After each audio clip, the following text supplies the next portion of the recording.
All right. Hello, how's everyone going? We're back doing a live stream for the Predator Badlands trailer. We wanted to do a reaction to it. We haven't done like a reaction type stream to something like this since I think Spider-Man No Way Home. Correct me if I'm wrong. But I remember that vividly. We reacted to No Way Home, and we picked the shit out of that fucking trailer, didn't we? Yeah. Yeah. So yeah, so with Predator Badlands, like I saw it and I just couldn't believe how awful the trailer was, and how much how yeah, just it looked awful. Didn't feel like Predator at all. And apparently it's done by the same guy who did Prey, which leaves little in the room for confidence. But I mean, hey, at least it didn't say from the director of Iron Man 3, like a certain other Predator movie did. So yeah, so I'm just posting the links here, just to let people know we're actually live now. I know people show up and then they're like, "Oh, they're not live. I'll come back later." It's like No, we, we're we live now. well, we were meant to start a little bit earlier, but there was some, we didn't want you guys to hear like a dog barking and a garbage truck. So yeah, we just, wanted to just wait a tiny bit longer. And it was not my fault this time. It's not my fault. It's your precious hate man's fault this time. Blame I him. did nothing wrong. Nothing Liar. was my fault. I did everything correct. Whatever helps, just let you prick. Hello, Legend Dog Kai. How are you? Hey, D to the B. How's it going? It's good. How are you? Honey, stop playing Super Mario 3D World. Mr. Ink and Man of Cool streaming. Man of Cool, I like that. I prefer Hate Man, but I like Man of Cool as well. More than 5 years, nearly 6. NOMZ, where's the freaking ring, NOMZ? Where is it? He already gave the ring to someone else. I'm sorry. I'm sorry. I blew all my money on the ring for the other one. But I said next time I buy a ring, you're next. And thanks for being a member, pal. I really appreciate it. 68 months, homie. He has been a member. Really appreciate it.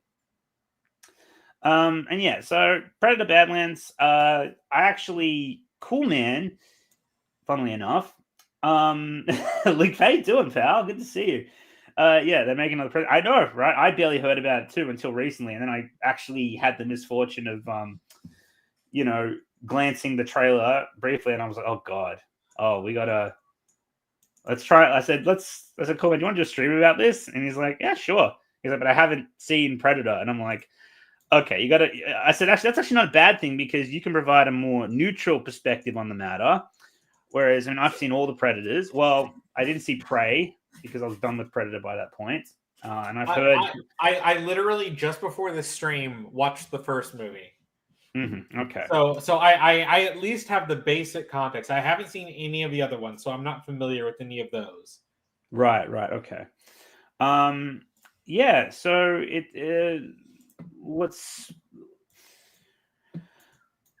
so it's basically with Predator. And I did explain a little bit of this off stream, but I'll explain it again here. So, and yeah, Predator, Prey from. I'll get to Prey, but let me just walk through. So he was actually watching the first Predator, the gold standard, prior to coming on the stream with me. He was watching it. I think he barely finished it by the time you. Okay, so and you enjoyed it, right? Yeah, thought it was pretty darn good. Yeah. Damn good 80s action horror. And it's got Arnie, and it had Carl Weathers, it had the handshake. It it had great action. It had excellent horror and tension. The Predator looked like a fucking boss. That one ugly mother. Well, it's still nearly not as fucking ugly as what's in the trailer. we'll get to that. We'll get to that. But yeah, that's Predator 1. He hasn't seen Predator 2. I have. I saw Predator 2 when I was a kid. And which is kind of strange because, again, that's like an adults only kind of Predator movie. It's very violent. But it's basically Predator 1 in the city instead of, I'm pretty sure it takes place in Los Angeles. And it's Predator 1 in the city with Murtaugh hunting the Predator, you know? So, which sounds a little iffy in, you know, in theory, but it actually, honestly, remembering the movie, like I remember getting like, you know, okay, I'm definitely getting Predator 1 vibes from this. Okay, good. It felt like Predator movie in a different kind of setting, and it worked. And it still, was it as good as the first one? No, but it's kind of like the Die Hard 2 to the Die Hard 1. It's like, you know, it gets very overshadowed by the previous one because it was so good. And even though the second one has standouts, you know, it doesn't quite measure up to the first one. So, I mean, there's that. But yeah, still a good watch. Definitely recommend it. I have to go watch it again, actually. I was like, meaning to. And a fucking alien. Gary Busey. Yeah, so that's Predator 2. Then we come to AVP. AVP is, I liked it when I was a kid. Hated it as an adult. All right. So again, much like you know, Revenge of the Fallen, I know the difference between, you know, liking something for nostalgia and just something being completely utterly shit, right? So AVP, completely shit. Definitely don't like it as an adult, you know, looking through it with, you know, fresh eyes, you know, a little more, you know, a higher capacity for critical thinking. And yeah, I was like, this movie's a trash fire. I definitely understand why it got, you know, shit reviews. Oh, there goes your dog again. Yeah. And then AVP 2, and I explained this to Cool Man off stream. AVP 2, liked it when I was a kid. Probably shouldn't have watched it as a kid, but I still liked it as a kid. As an adult, you know, you watch it and you realize what kind of movie AVP 2 was trying to be. I don't think it's a good Alien or Predator movie now as an adult, but I do actually still kind of get a kick out of AVP 2, and I'll explain why. It's because, like, they committed the cardinal sin of turning, you know, Alien and Predator into a cheap slasher film where they just, you know, like Freddy and Jason, they just, you know, got the whole, you know, remote country town full of, like, you know, graduating high school students and college students. But here's the thing, I hate slasher movies. Can't fucking stand them. I detest them with a passion. If I was going to enjoy a slasher movie, it would be an Alien or Predator slasher movie, because at least it was like, hey, it's Alien, hey, it's Predator. Obviously, that doesn't make for a good Alien Predator movie, but just watching those high school students get bodied by the Predator when he's trying to kill the alien is fucking funny, and I that's what still gives me a kick out of AVP 2. It's not a good movie, but it is for me, it's a fun watch.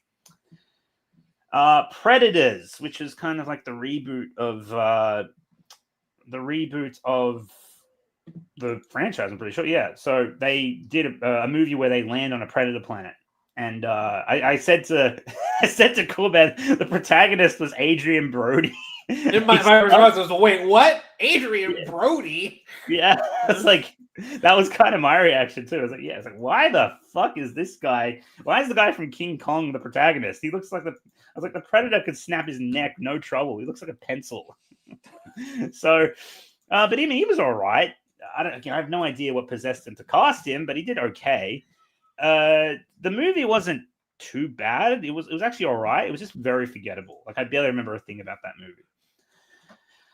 And then we come to the holy grail of shit.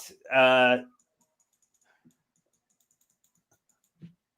the director of Iron Man 3, we have The Predator from 2018, which is my pick for the worst fucking movie I've ever seen in my life.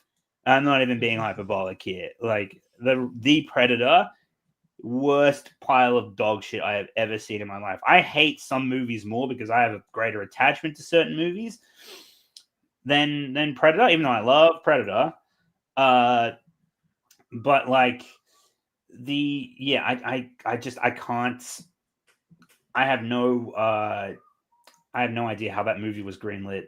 Seriously, like, holy, But NOMZ, he played Hawkins in the original movie. That means he knows everything about Predator. Yeah, he made the worst Predator movie. And he talks about, like, I've seen him in interviews. He doesn't understand what he did wrong, and I'm just kind of like, bro, whatever you're on, you got to get the fuck off it, because holy shit. Shane Black has done work I've liked. Like, he contributed a little bit to, I think it was Lethal Weapon. I actually really like Last Boy Scout of all fucking things. But like, Jesus, what the hell did he? Iron Man 3 is my pick for the worst. Okay, look, there are worse MCU movies than Iron Man 3, but Iron Man 3 it came off Avengers, all right? It had everything going for it, and then it just plunged off a fucking cliff, right? Whereas you look at Multiverse of Madness, Black Widow, fucking, She-Hulk. What the fuck do those things have to... She-Hulk isn't even a movie, but you get the point. Like, what the fuck did those movies have to build on? It was already a complete pile of shit. They were coming off shit and just, making more shit. Whereas Iron Man 3 was coming off the high points of the MCU, right, at that time, and it just... everything went south. And because it made $1 billion, I said, wow, Shane Black really knows what he's doing. Let's give him a Predator film. Well, I think he made another movie before that, but they said from the director of Iron Man 3, so it must have been Iron Man 3 that really got their attention on him. And then he makes The Predator, and Jesus Christ, like, this is why Hawkins died first. But look, you've seen Predator 1. You know how good the tension and mood is in that fucking film, right? And the action. Let's not forget the action and the way it's shot and everything, right? Predator, The Predator with Shane Black has none of those fucking things. It makes a joke out of literally everything. It makes a joke out of the Predator. It makes a joke out of the protagonist, his son, the guy with Tourette's. Like, it's just, and I'm just like, there's none of that in the first movie, not even close. Like, absolutely butt fuck none of it. So, and you get this movie that's trying to be Dodgeball instead of Predator. Like, not even Dodgeball. Dodgeball is a fucking great comedy. Like, the Predator was trying to be an action comedy. The action sucked, right? And then the fucking comedy is where, it's a humor graveyard. You know what I mean? There's absolutely nothing fucking redeemable about that movie. Even Dragon Ball Evolution, I find some tiny, tiny fucking things that redeem that movie for me. And honestly, that is so bad it's good. It's so atrocious I can find it in every conceivable way that it's funny. Yeah, exactly. Like, I actually do kind of, even though Dragon Ball Evolution is very offensive to Dragon Ball fans, including myself. Yeah, it's terrible. But it's to the point of comical, right? Whereas Predator is kind of like, watching a cat get butchered. There's no fun in watching that. Not even, like I said, AVP 2.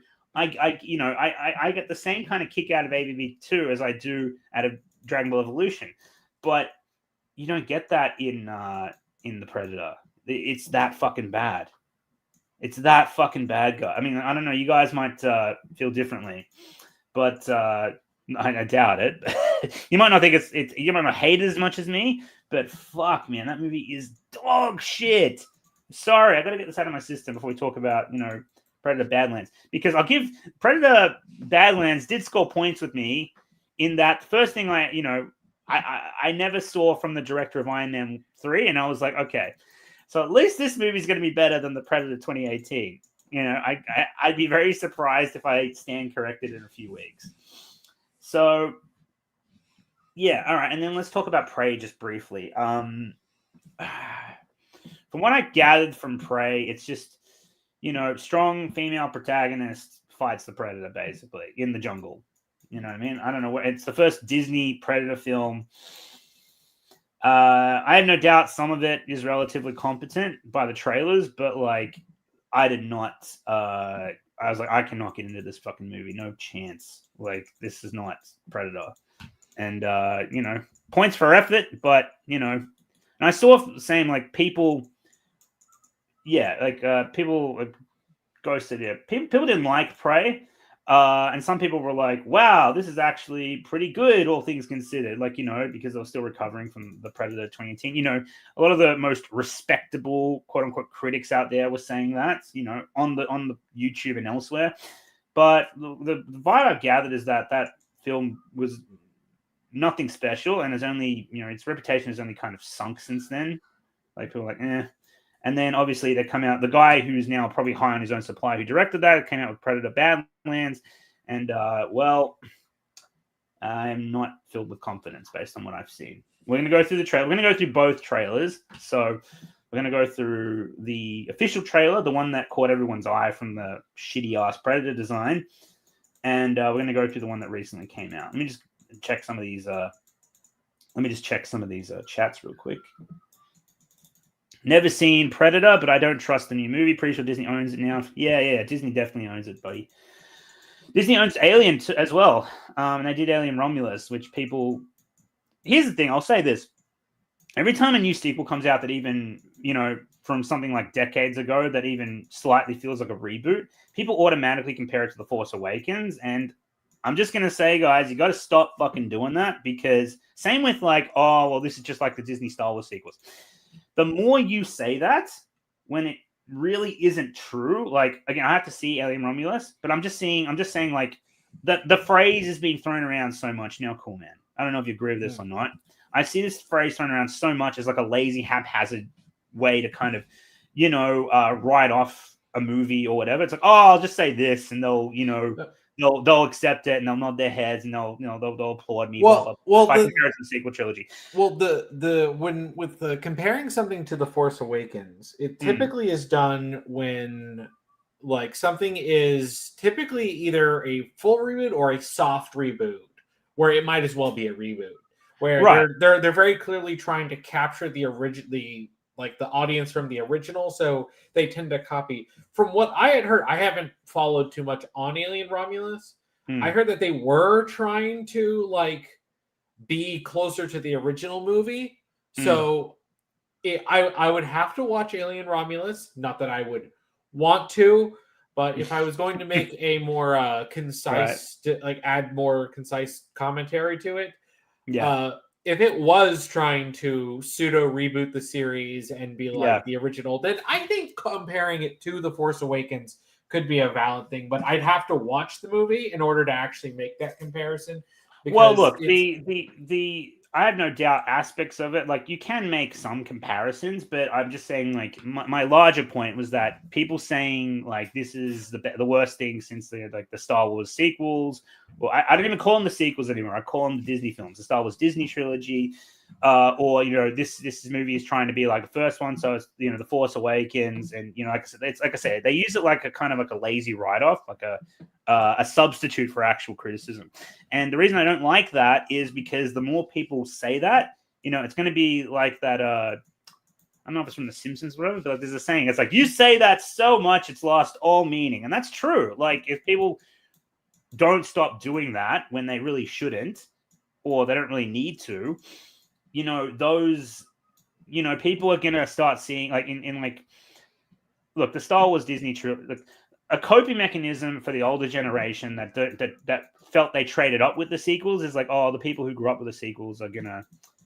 I gotta stop saying the sequels. The Disney trilogy. The people that grew up with the Disney trilogy are going to, look back with rose-colored nostalgia and say those movies were good. You know what I mean, right? Now, I don't think that's really going to happen. If anything, it already should have happened, because those movies were like nearly 10 years ago now. And it sure as hell that ain't happening, Chief. But I do think that if people don't stop doing it, then a portion of idiots out there are going to start saying, oh, Star Wars, Disney film hate is just a meme because everyone, rags on it and compares shit to it and blah, blah, blah, blah, blah. So, well, I mean, that's only because, I mean, if anyone is going to deny any criticism based on that, then they're just idiots. I don't think they're worth even taking seriously. Well, like, it's not that they will deny the criticism necessarily. It's that they'll deny it anyway. They're just looking for an excuse to deny it. In that case, you can never have a conversation with the people who are going to try to deny criticism, because they will look for any excuse. I've dealt with these kinds of people for years. Mm. They will look for any reason. If they want to defend something, they'll look for any Yeah. reasons to dismiss your criticism, even if they have to outright lie about you. At Yeah, that point, agreed. I just wouldn't take them seriously. Agreed, but it's not you I'm worried about. It's other people. It's people that, you know, this new narrative is going to form that, like, you know, the sequel, a portion, at least a portion of the Disney trilogy, the hate for anything Disney Star Wars came from, you know, haters just trying to lump in everything with those, you know, awful movies, and like, you know, it's basically like a meme at this point. You know what I mean? It's just it's not even. If there's something specific that's a meme, it's to compare anything you don't like to The Last Jedi specifically, because people won't. I don't hear people use The Force Awakens as much, and people never want to talk about The Rise of Skywalker, which I don't think. Yeah, but everyone knows that film's right. It's usually The Last Jedi. That's the one I've heard the most of people. If I don't like this movie, this is just like The Last Jedi. It's like, and it's like, okay, I get it. The Last Jedi was bad, and it's a movie. It's a movie that everyone knows, right? It's a movie that everyone hated, outside of a very small minority of shills. So everyone kind of like understands. If you're saying, "Oh, it's like The Last Jedi," that means I really hate it. It's like that. That's one I've heard overused more than anything. But in that case, it's just like, okay, I get it. It's being used as shorthand, right? It kind of gives you the same idea of this. Why it's like I've seen it used in times that I don't like. I've heard Jurassic World Dominion called like, oh, this is as bad as The Last Jedi. It's not. It's really not. That's a heavy exaggeration. Okay. I actually like Dominion. But well, like, I can't comment on that because I haven't seen Dominion. But you know, I point taken.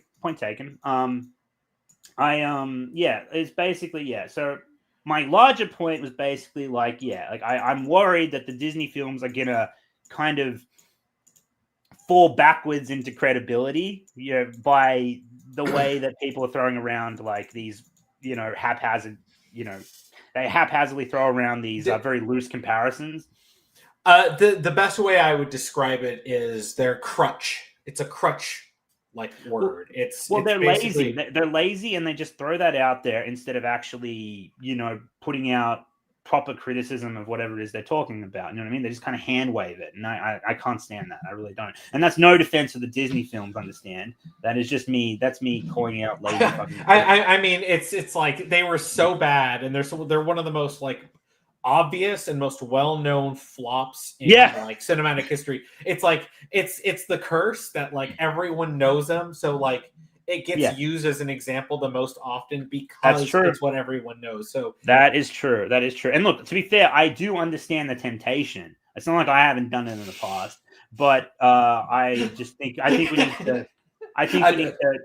we need to temper the brakes on the whole, you know, the Disney trilogy comparisons, because it's gonna, you know, people are gonna, you know, they're gonna not take it seriously soon enough. Okay, I'm sorry. I just couldn't help but think of just like staring at the One Ring, and it's like, compare it to The Last Jedi. Compare it to The Last Jedi. And you're just holding it, and you're just like, I must resist the temptation.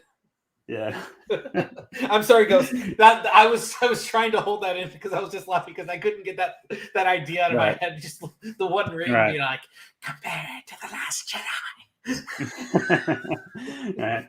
I'll answer a few more. We're gonna get started on the reaction. I'm just gonna answer. You know, I'm just gonna breeze through these comments real quick. So, thoughts on Ghost of Yotei? I still have to play Ghost of Tsushima, so I don't really have any thoughts on it. Predator 2 is collecting more praise lately. Good, it should. I'm glad it is. I got to watch it soon. You watched I think he means AVP as a kid. Yeah, I did. I had two older brothers that liked scaring the shit out of me with like The Exorcist and stuff. So I actually was so traumatized by The Exorcist, I had to go see a priest. I'm not even kidding. Like that's a true story. I was terrified. But anyway, I have a lot of nostalgia, fondness for man. Same. 2004 was a good year for movies. That just wasn't one of them. Dodgeball was a good fucking film that came out then. Spider-Man 2, obviously Troy. It's okay, no one's very good. Yeah, no, it was a very played down Alien vs Predator release. But again, I think it's a fun watch. That's true. You can't. The lighting is terrible in that film. You can't see fucking anything. But I think they did that to tone down. They might have done that actually to tone down the violence. Like, you know, The rating system in Australia. Ooh, okay. I'll explain this. So it's a lot, much like the rest of the shit we use in the metric system, it's a lot more clear cut than what the fucking Yanks use, okay? Anyway, so it's very simple. G is for general audiences. PG is parental guidance. M15 plus is mature, but anyone can watch it, but it's advised that you have an adult present or someone over 15 present, right? MA 15 plus means you cannot, like, let's say it's being shown in theaters, you have to be with an adult. It's not optional. You know what I mean? It's not advised. It's like you have to, otherwise they will not accept you. And then there's R18 plus, which is adults only. All right. So to put it in perspective, M15 plus, I think, maybe it was MA. I have to look it up. Predator was either M15 plus or MA 15 plus, the first one. Predator 2 was R18, so adults only. That's the difference between them in terms of their violence ratings. And it's a lot clearer than what America uses. I kind of view the first Alien to be a slasher film. No, a slasher film. I use slasher as like it's a bad horror film. That's the term when I use slasher movies. Like it's a horror film that is just designed for people to die, but there's actually like a plot and a story in Alien 1. So I understand the comparison. I just don't think it's a very loose one that can't get on board with. Topher Grace is also in Predators too. He brought it down for me, definitely. Do we have any jacked guys in Hollywood anymore? You have Dwayne Johnson. Like, I don't think that's anything to be proud of. I think we got Henry Cavill, who they never want to do anything proper with. True. Yeah, we have Cavill. We have Cavill. Yeah. Who else? Who else? I think they're starting to do things with Glenn Powell, but like he's not exactly Chris Hemsworth. Chris fucking Hemsworth. Yes, we do. They also have. I mean, Chris Pratt has kind of turned into a big buff kind of Hollywood action star. Well, yeah, he used to be just a. He used to be a comedy goof. He used to be like he was like this ultra leftist. He was in Parks and Recreation. That's right. Yeah, he was also in the OC. That's the first time I saw him. He was like this ultra leftist humanitarian environmentalist, and he was like he was funny. He was really good in it. He was just he was actually really, really good in it. He's one of my favorite characters from that season. But I was like, how do you turn that guy into Star-Lord? They managed it somehow. I think he was super into it. He really wanted it, and he was like working out like a fiend because he was like 70 pounds overweight or something. Because his character is always a little chubby, but then he was like, "No, I want to lose the weight." So he's like, he got in shape, and then everyone was like, "Wait a minute, I think this guy could be a leading man." And it's like, "Yeah, wow." Amazing. Yeah, no, I attribute Chris Pratt's, that's Chris Pratt's hard work and just charisma. Really, he's a very charismatic dude, and good on him. Like I think Chris Pratt's one of the good ones. Like I actually like watching films he's in.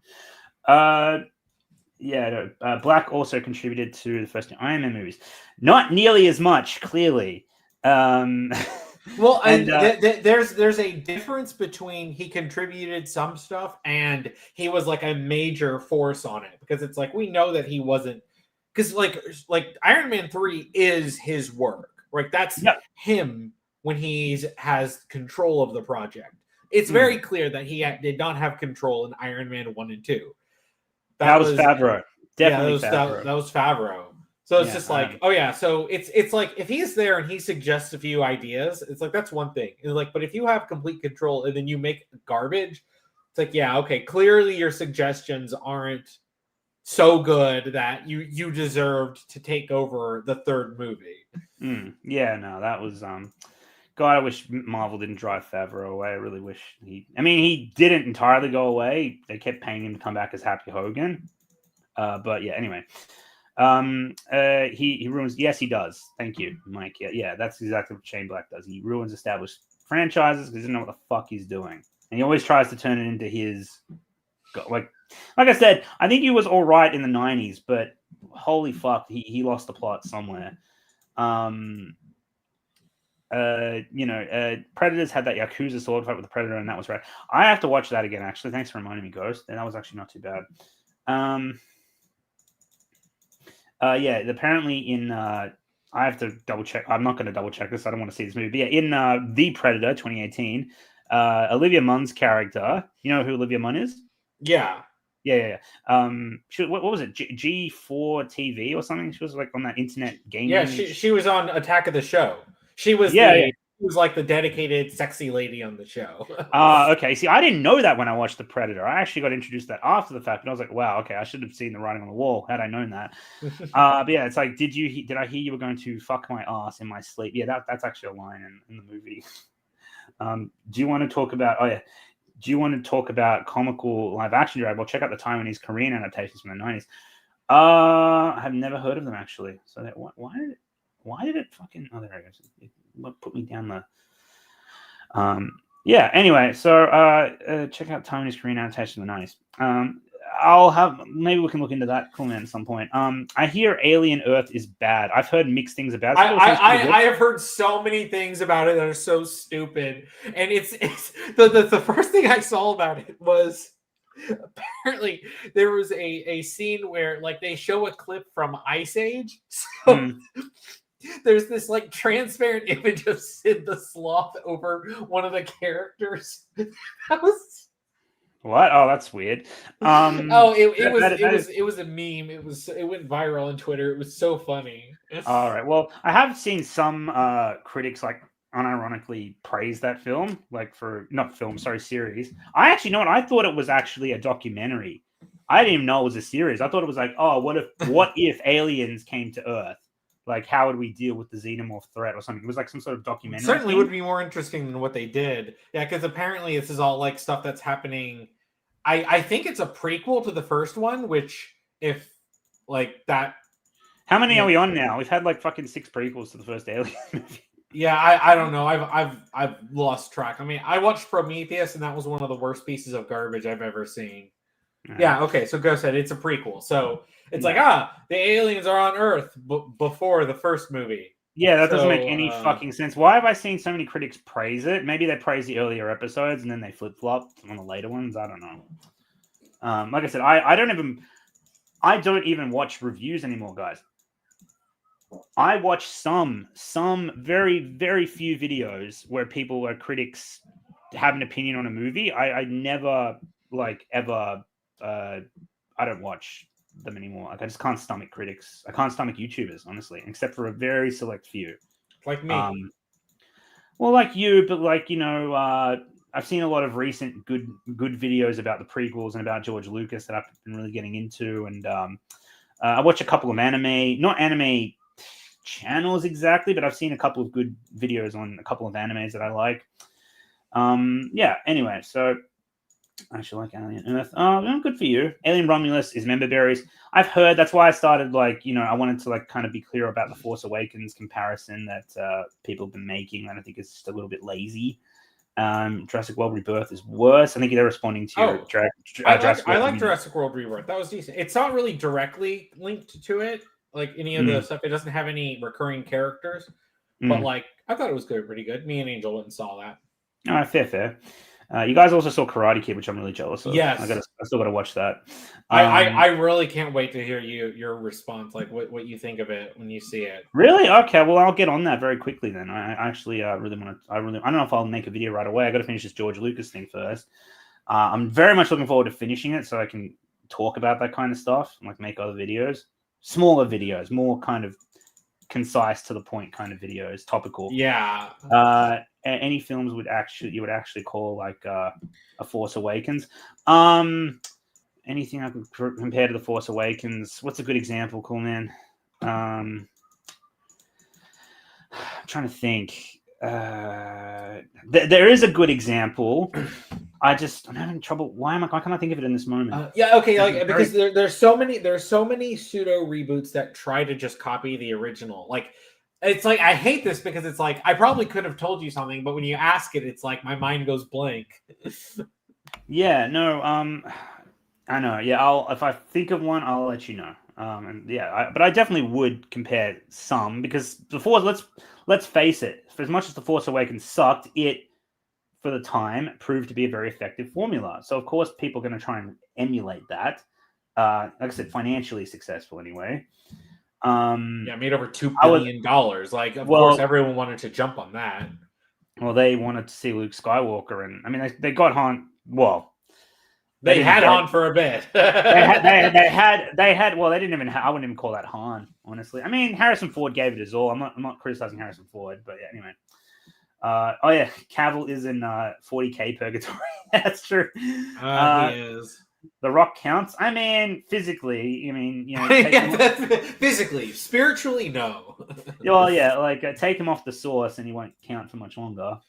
Oh, it's funny because it's like you look at him when he's very clearly not juiced up, and he's so much skinnier, and you're just like, oh, okay, so you didn't take your shot up the butt of steroids this week, so now you shrunk down by 60 pounds of muscle. Yeah. The GOAT Favreau. I wouldn't say he's the GOAT, but I like him. I think people give him. I think he gets too much. People put too much praise on the Mandalorian just because he's involved, but that's not his fault. You're more right. You're right that the Star Wars prequels were more beloved than what RLM says because JD Vance said that the prequels are underrated. I mean, well, JD Vance. Look, I don't really pay attention to him. I know who he is. I know that made waves when what was it? Revenge of the Sith had its anniversary. Like a lot of people were like, Revenge of the Sith had far and away the most successful re-release of all time. People say, well, Titanic and Avatar beat it. Titanic and Avatar, from what I've seen, they released in more markets. They were out for longer. Revenge of the Sith was out for a week, and it made $50 million just for showing the movie at theaters again. Yeah. Phantom Menace also did extremely well. So the fact that JD Vance felt comfortable enough to come out and say that, given that he's like a fairly old millennial, is saying a lot. Obviously, I think he said underrated. I don't think he said they were good because, a lot of people say that they were underrated or not as bad. But I think he didn't want to, he was trying to give the best answer for the populace so that he wouldn't get too criticized, even though he probably. Well, okay. I'll stop you. JD Vance does not care if people criticize him. It's like politics is politics, though, is what I'm saying. Like, you know what I mean? He's trying to appease the largest people he can, basically, and like I said, he probably does like a prequels a lot. I'm just saying he gave the diplomatic kind of answer. But to be fair to him, he didn't have to say that. He could just kept his mouth shut. And he felt the need to come out and say that. Respect where it's due. Good on him. But like I said, I know nothing about the guy other than, again, who he is and his job title.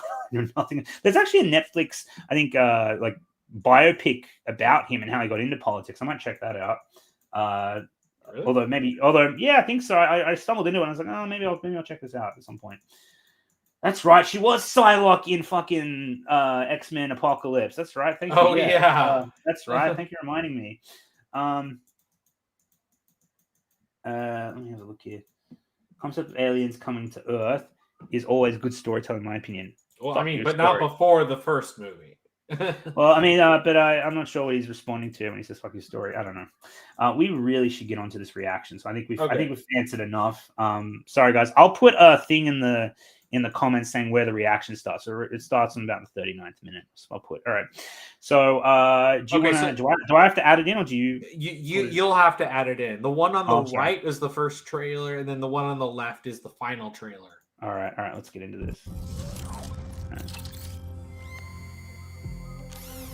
Okay. Remember to pause. Yeah, stop. See? Weyland-Yutani, Bioweapons Division.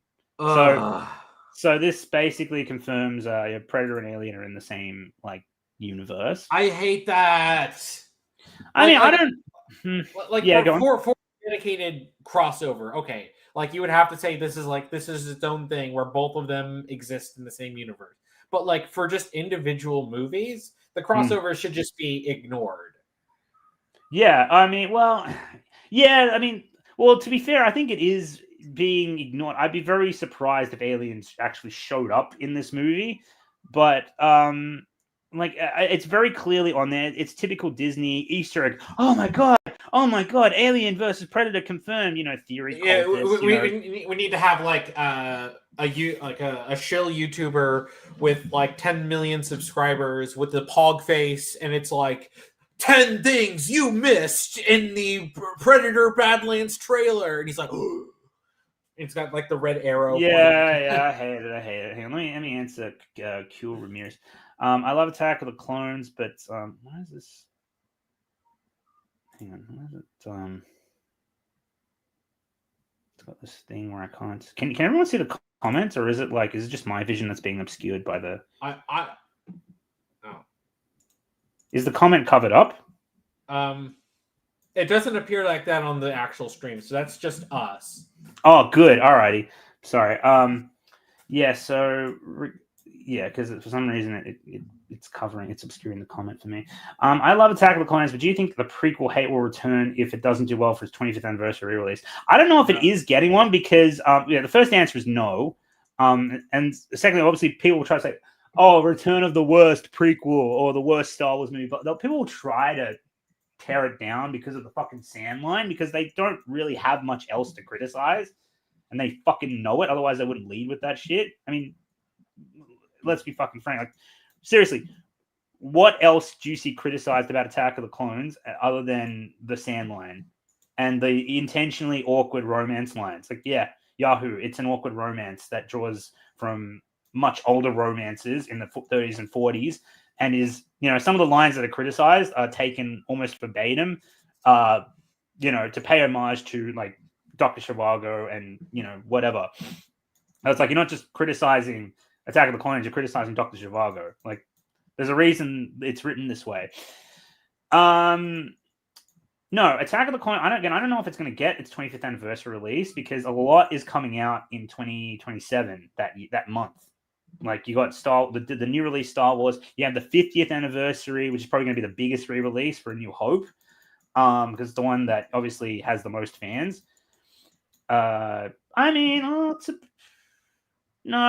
that's safe to say. A New Hope, like, people who watch Revenge of the Sith don't dislike A New Hope, and everyone, like, A New Hope was just, especially taking into account inflation, it was outrageously successful, and it made the most fans out of the films, even if certain people like Empire better or Return of the Jedi.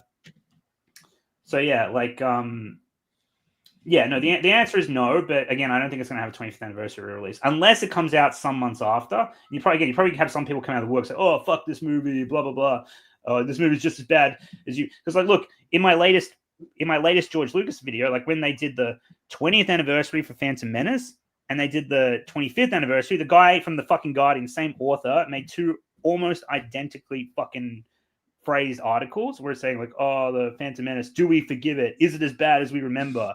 And it's like, "Oh, it's just warning you, it's just as bad as you remember." It came out the day it was set to re-release in the US and overseas as well.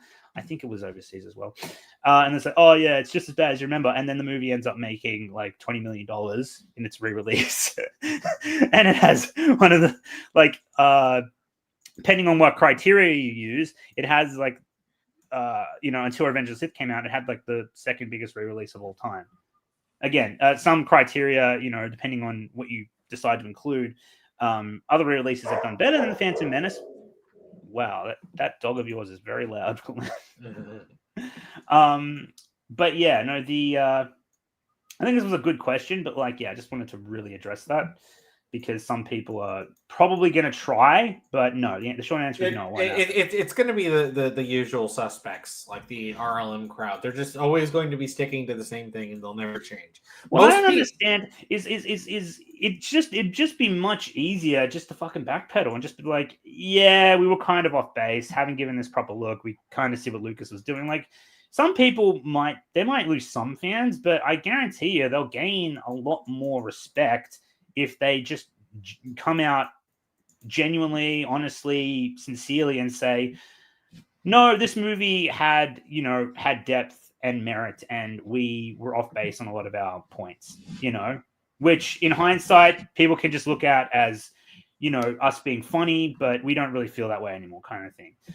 Yeah, I think that would gain them a lot of respect, but they're so up their own ass and think they're the bee's knees when it comes to not just movie criticism but movies, despite not having done anything of merit themselves in the field. I mean, neither have I for that record, but like I'm self-aware in that I know I'm not a fucking filmmaker. These guys fucking pretend they are. So yeah, basically, but obviously not going to do that. But the prequel popularity, including Attack of the Clones, is only getting stronger. So like, I wouldn't worry about it. It's not going to happen like that. Everything is proceeding as I have foreseen. Yeah. And so, yeah, so anyway, I would not worry about that. Anyway, sorry. We kind of torpedoed the reaction just there. Let's keep going. Remember to pause, please, because we will get struck. Yeah.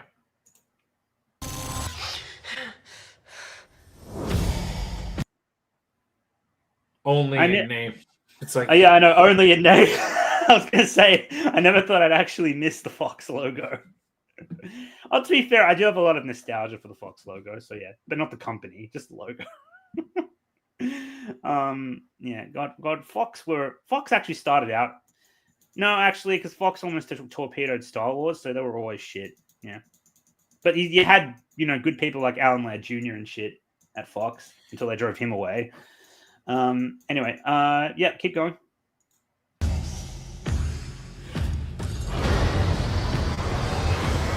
Pause. Yeah. Okay, so there's our new Predator. There's our new and improved Predator, guys. quote unquote improved. Yeah.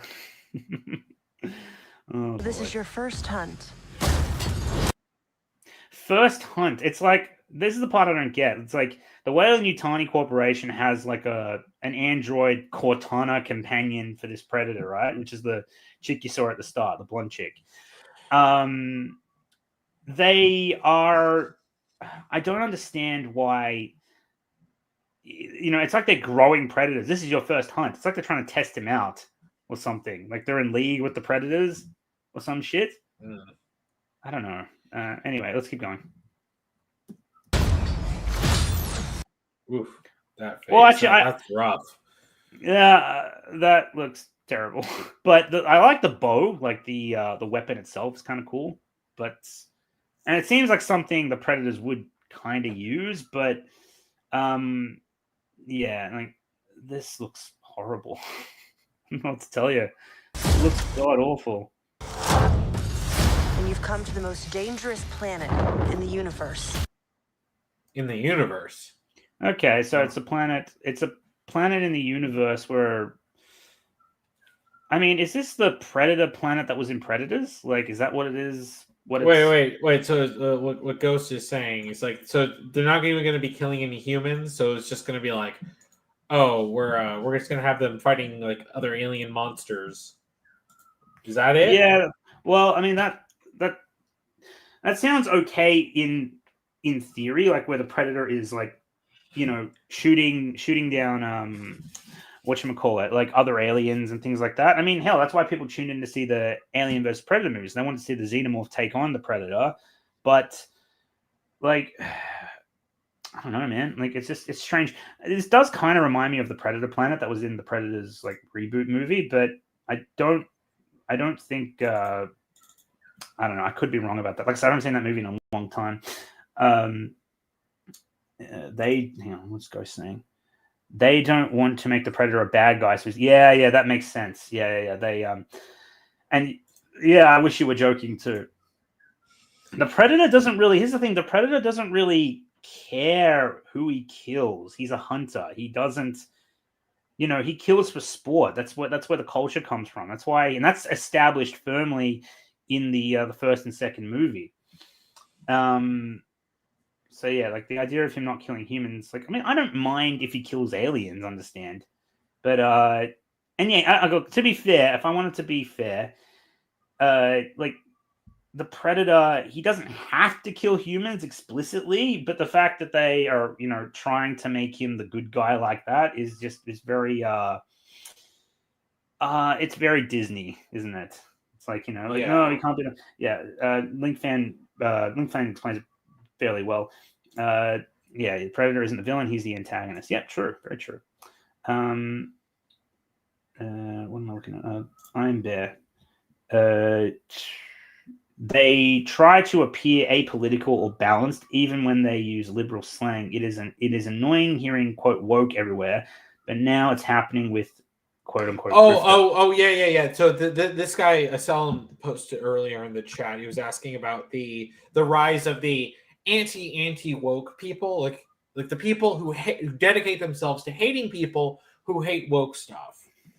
And so that's basically saying that's what they're saying with the term grifter, like, like people overuse woke, it gets used too much. But now there are people who call anyone who criticizes Disney or whatever, they call them, you're all grifters. I see. Yeah, I have seen that term overused. That's true. Yeah, I have seen that. I criticize Disney every chance I get, but I'm not a grifter by any means. Yeah, like it basically is used against literally anyone who criticizes anything. So it's like you're not even allowed to dislike anything, or else you're a grifter. And it's just like, it's not what grifter means. Shut up. Yeah. That was referring to a previous comment. Yeah. Thanks for pointing that out. The predator only cares if the prey is formidable enough to be worth killing. That's what made the predator interesting. Yeah, it's true, Pariah. Yeah, well, yeah, because that's what you see in the first movie with the chick is there, and Dutch keeps her from picking up a gun to shoot because he knows that if she starts firing, then the predator will see her as a target, because he was able to figure out, like, it's only going after people who fight, because it hadn't killed her at all the entire movie, and like, it's probably because you're not even fighting, you don't have a weapon. And then that's why at the very end of the movie, when it takes off its mask and it fist fights Dutch, he's like, okay, you're a worthy opponent. I'll drop the guns. Let's duke this out. Loved it. Love that part. Rookie 61. It's good to see some old faces coming back. You are a grifter, NOMZ, but you're our grifter. Well, I'll take it as a compliment. I'm one with the grift, and the grift is with me. All right. Did I miss any? So let me see if I missed any other comments worth bringing up. That face of CGI. God bless the VFX artists for trying. They didn't try hard enough. But then again, it could have been a time crunch thing. I don't know. That's the thing that has been killing a lot of these studios and a lot of the CGI. It's like, technically, like, if you give them time, they can make the most immaculate CGI you can see, especially if you see like what these artists are capable of, just kind of doing their own thing. It's like, it looks amazing. And then you look at, like, Black Panther is a great example of it. It's just like the first Black Panther movie, like, they rushed the CGI, which is why the CGI fight at the very end looks so bad.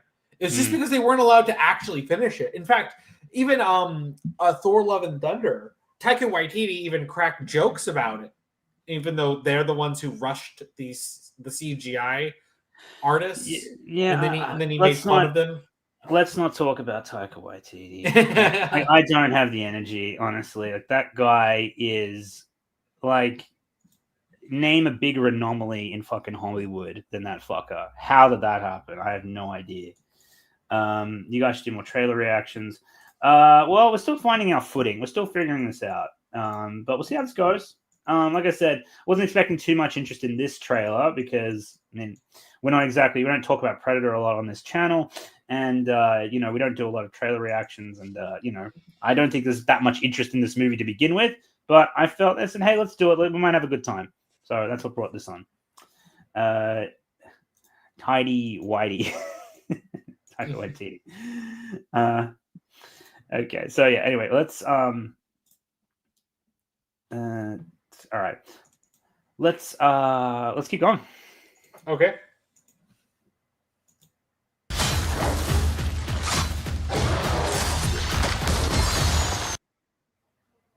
Oh my gosh, he's so cool. He's got like a laser sword. Oh my gosh. You can see, look, here's the thing. Another thing about Predator that gave it its mystique is the fact that you barely see the Predator. It's kind of like the shark from Jaws, right? Here, he's just front and center, and he's overexposed. Like what they're doing is cool, but I don't see this and go, wow. I see this and it's like, for a Predator film, this is having no impact on me. This isn't giving me, spine tingles or anything. It's just a forgettable CG run of the mill action sequence with a poorly rendered version of the Predator. That's it. You know what I mean? Like, there's nothing interesting about this. The way it's shot is not interesting.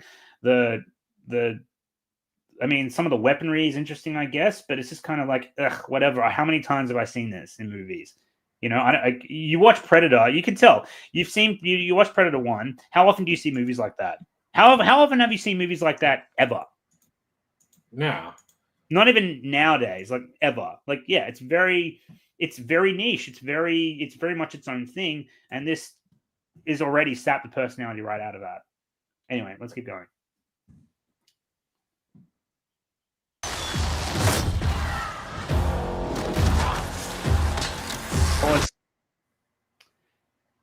Like I said, I like the weaponry. What else can I say? And why is he not armored up? He looks like a gladiator for some stupid reason. Like, if you've seen Spartacus, he looks like one of the gladiators in Spartacus. Like, he's barely wearing. It's like wearing. That means I am Spartacus in Predator. Let me just answer this. They said it's connected to AVP law. Yeah, it doesn't surprise me. Yeah, we already talked about that earlier when they showed Weyland-Yutani. Yeah, that they'd have to say it because that's what they're doing. It's generic. Yes, it is very generic. I won't lie. My goopy goblin gamer brain likes Sword Go Brr, but this doesn't feel like Predator. It's very similar to how I feel. Speaking of Jaws, I took Cool Man to the 50th anniversary release in theaters. Yeah. Did you really? How was it? That was great. It was actually the first time I'd ever seen the movie. Right. Okay. That's good. And obviously you could tell the shark had aged, right? In terms of practical effects, I'm guessing. Yeah, well, especially because you only really see it at the very, very end. True. Yeah. Because it didn't function as well as they wanted to. They kept it off screen for most of the movie, or they only showed parts of it. And it's just like, I think that worked better because just like with Predator, they kept the real monster off screen until the very end. Well, that's why I referenced Jaws. But Predator, is the thing about Jaws. I bring that up because I made that point in the last stream about the whole practical effects aging, and just because it's a practical effect doesn't necessarily mean it's better or it's going to age better. But you watched Jaws and you didn't flip out about the shark having aged because you recognize this movie's fucking 50 years old. Yeah. Right. So yeah, and you understand that. You don't say, "Oh, well, it doesn't hold up. It's flawed because it doesn't look like the super compelling effects I see today." It's like, anyone who says that is a fucking moron. But I like to use the argument of Jaws when people like to say, "Oh, practical only." And it's like bullshit, bull fucking shit. But then again, you use CGI like this, and it is equally as. It may look better, quote unquote, than the Jaws shark, but it looks super generic. Anyway, let's keep going.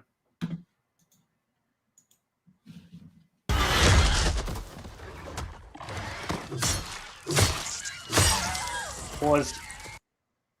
Yeah, this is when the Android chick. Let's call her Android 18 because she. No, she does not deserve that glorious name.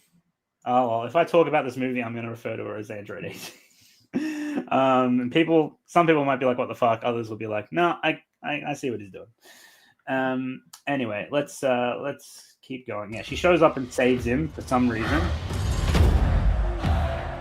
Pause. I didn't watch. Like I said, yeah, no, well, who the fuck did? Anyway, it's actually no. Some people legitimately did, but yeah. Why are we seeing the stabbing? Because they wanted to. It was for shock value. They wanted to be like, it's the super strong android, strong female protagonist chick that Disney mandated into the fucking film. Because girls get it done. Oh yes, I remember that. You're after a creature that can't be killed. Guarantee it can be killed, and he will kill it. If it bleeds, no. kill it. That's right. If it bleeds, we could kill it. Yeah, but here's the thing. I guarantee you, she'll get the kill. Someone, if you watch this weeks or months from now, yeah, you got to tell me if she gets the final kill, because I reckon she will. Angel's gone nuts. Don't lump 18 in with her. What did 18 do to you? I know, that's what I'm saying. I don't know. She emasculates Krillin at every turn. I don't like that. Krillin's a G. Anyway, let's keep going. The definitive apex predators. I could help you. That's the thing. Remember I said like he like cuts her in half. I don't know if she was the one that cut her in half or not. But I understand why he doesn't kill her, because she is an android, and it's like, who the fuck cares? Like, but this is just weird. Like, why do they have and to be fair to especially since this is an alien predator movie, in the alien lore, they do have androids. Weyland-Yutani can make androids like her. So that's fair enough. Well, I mean, yeah, that's just standard alien lore ever since the first movie. Yeah, exactly. Yeah. I'm not saying that like the android part of it is unbelievable. I'm just saying it's unnecessary, and they very clearly lumped her in with him because they need to fill their quota, so to speak. Well, and they're going to use her as like the mouthpiece to do all the talking. While he's and she's going to be like a companion in Legend of Zelda who's going to do all the talking. Mm. Yeah, no, I don't like it. Be, hey, listen, I don't like it. I don't. And look again, it's already. They even had kind of. Look, I'll give Alien versus Predator a compliment here, because they actually had a Predator team up with the female protagonist in AVP, but it didn't happen at the start. It actually was kind of earned, because they had to basically. It was kind of like the enemy of my enemy is my friend kind of thing, where they kind of had to team up. And it was something that the movie built to over time. Whereas this just looks like she's just been thrown in there. And it's like, it's being forced on us. And it's like, and like everything nowadays that is even remotely pushing the pro-feminism message, it's like, I can't take it in good faith. The good faith is gone. Every time I see this, leaves a bad, it makes my stomach turn, right? And that's not my fault. That is Hollywood's fault, because these fuckers doing all this woke shit, the bad apples, have ruined the cause for, all of these other, relatively tolerable parties that actually do have good intentions. You know what I mean? You understand what I'm saying, right? Like, I can't take this in good faith. I refuse to, because I've had it. You know what I mean? Kind of I'm at the point where I just want to bomb it. Well, and unfortunately now it's just like, okay, I see you put a female main character here, and I'm like, okay, well, I hate the fact that now our first instinct is going to be, how are they going to make this insufferable? I'm just like, they've destroyed any goodwill. It's just like, we can have great female characters, but I'm like, now it's like, even if it ends up being good, in your gut, your first thought is, oh, this is going to be cringe, isn't it? And I'm like, I don't want to. I want to be able to go into these movies with good faith. I'm like, I'm fine with being proven wrong. Like, I was actually proven wrong because of like Rogue One. The trailers were actually awful, but like, it's like so many times, like that's the exception in modern media. Yeah, And Angel is saying is a Furiosa and Ballerina. It's just like, we actually saw Ballerina. That was fantastic. It's like, I don't. I mean, maybe it is, but it just. I don't like the actress Ana de Armas. Ana de Armas. I feel like she is, she's overused because she's, blowing the right people in Hollywood. That's the vibe I get from her. Could be wrong, but that's what I'm getting. And also, she's friends with Keanu Reeves, and that's why she gets all the roles.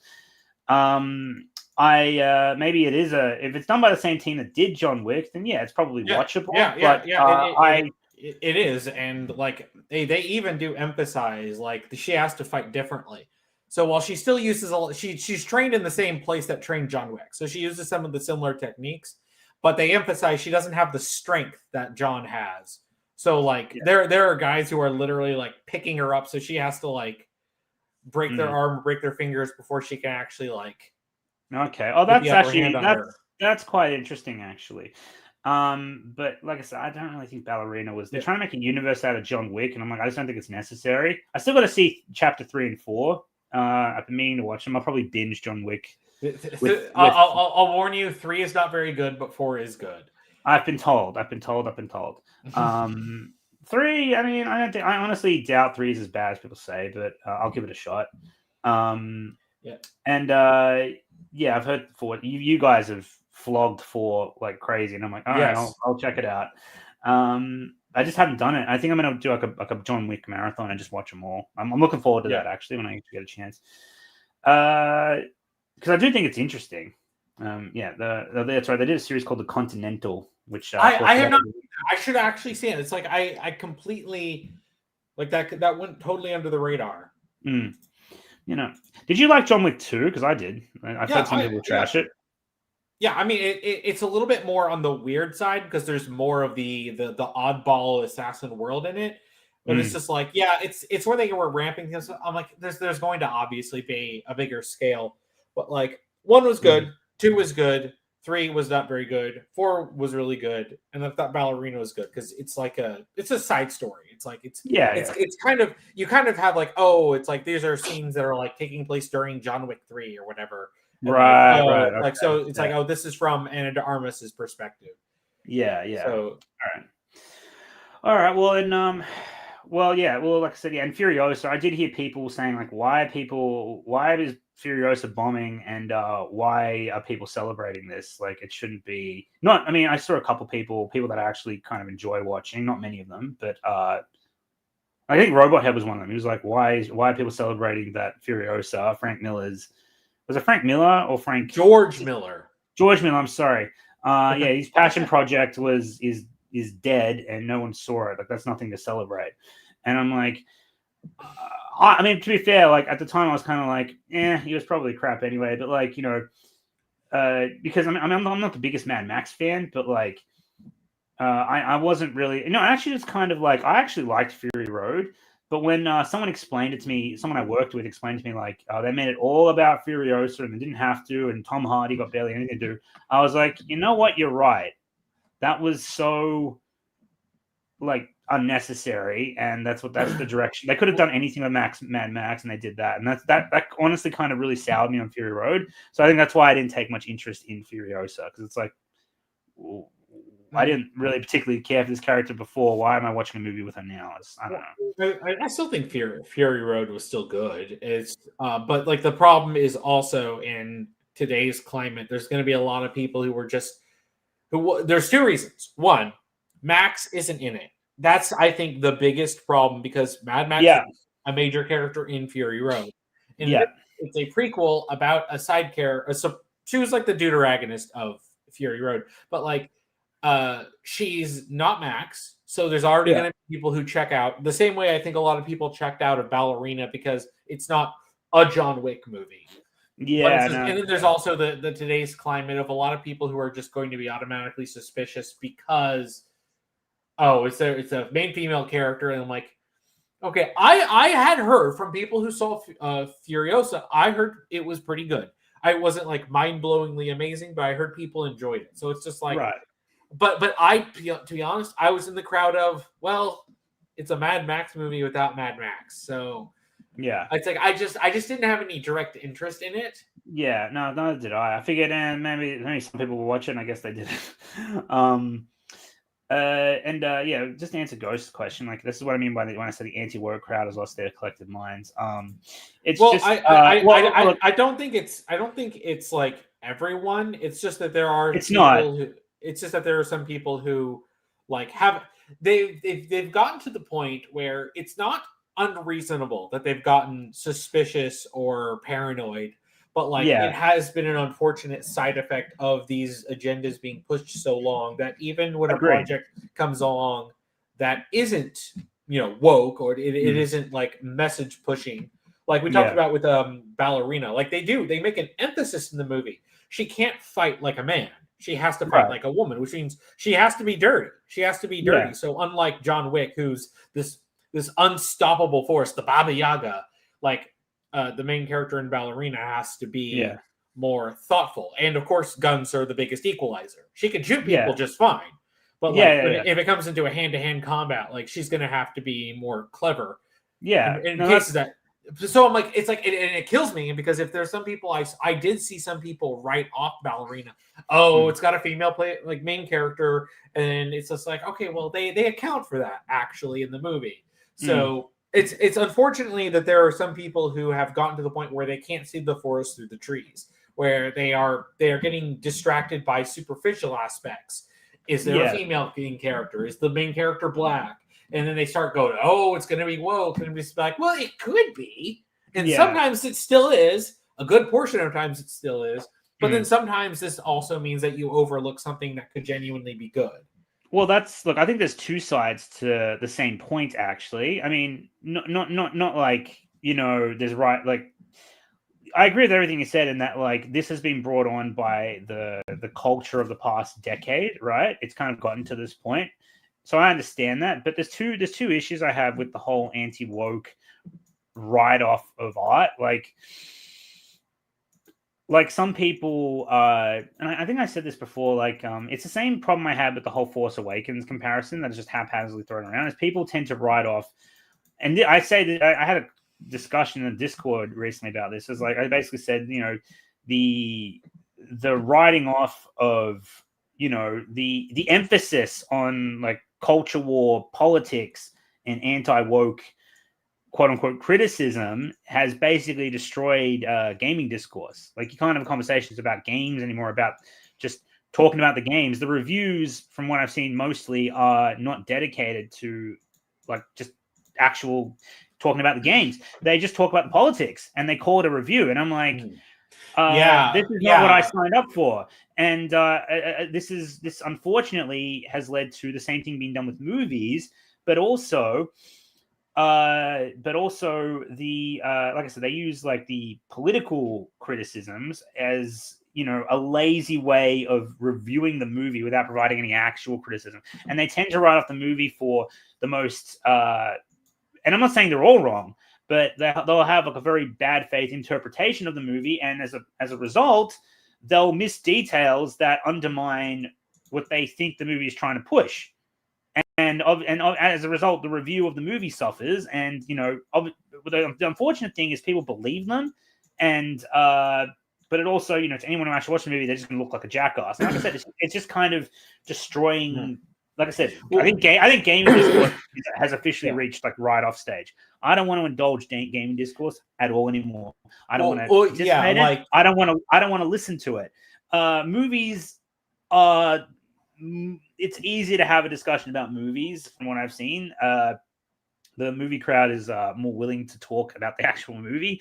We haven't quite gotten there yet, but it is still happening and it's still kind of spiraling. And I don't like where it's going. And I hope it comes to a halt soon. And but obviously we have to start seeing normal movies again and not this message pushing crap. I mean, like, you can have messages in movies, but they can't be arbitrary. That's what woke is. Arbitrarily stuck in a message that doesn't belong.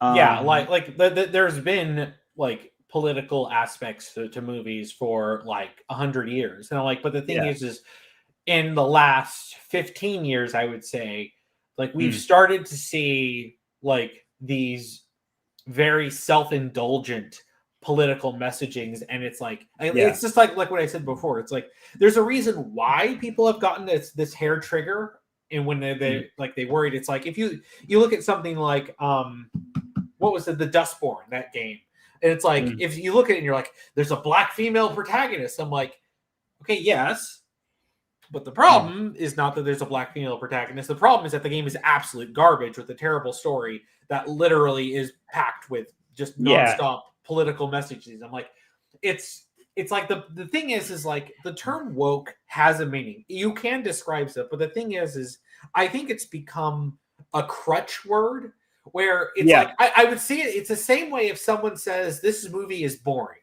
Yeah. And you're like, why? It's woke. Okay.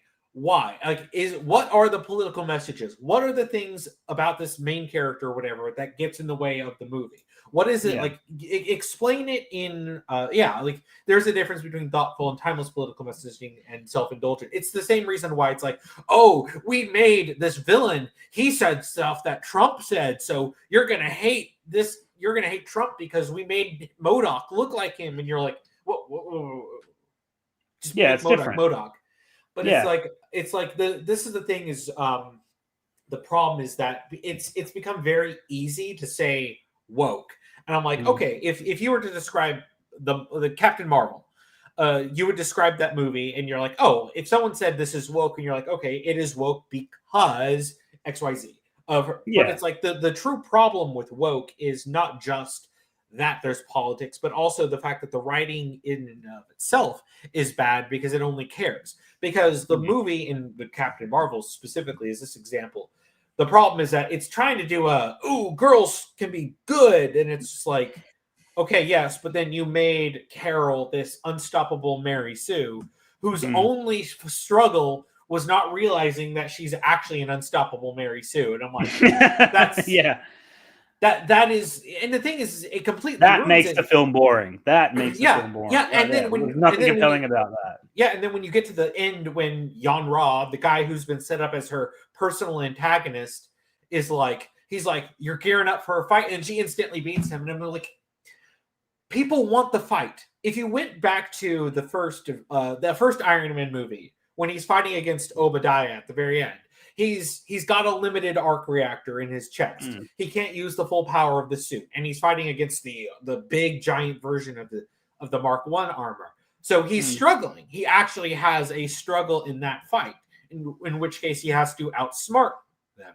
Like, okay, that's good. Like, that is an actual conflict. But with Captain Marvel, there is no conflict, and it's like that is the problem because their insistence on pushing the girl power message was taken to such a degree that it made it where there are no stakes. She's just unstoppable. And I'm like, that's the thing is I wish people, even if you're saying XYZ is woke, I wish people would go into more detail because that's when you talk about the gaming discussions. A lot of times it has just become this, it's like with movies. It's like, oh, this is woke. And I'm like, okay. There are times when I watch a video and I want them to explain it.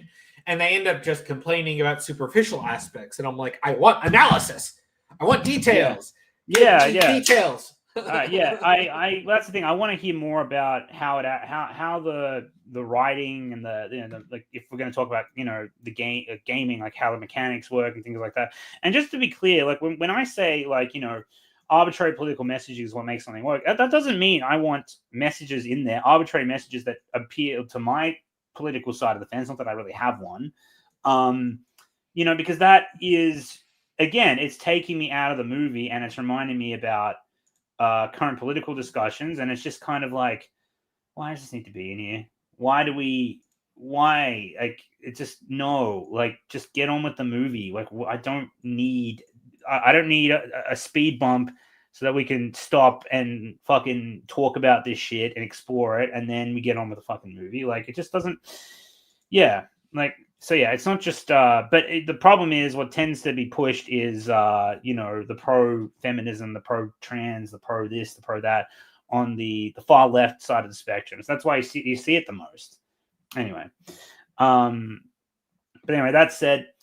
Angel puts it up, Danny. Woke is anti-escapism and preachiness when you get down. Yeah, perfect. That's very because very well. Just to talk about something that's more relevant to this, the original Predator movie has a political backdrop of going into like the CIA's like Black Ops actions in like the mid 80s. So then it's just like, okay, well, yeah, they bring that up, and I guess you could say maybe there's commentary on the CIA doing like sketchy stuff, but like that's not the important part. The important part is that they're being hunted down by some invisible monster that none of them know what's going on.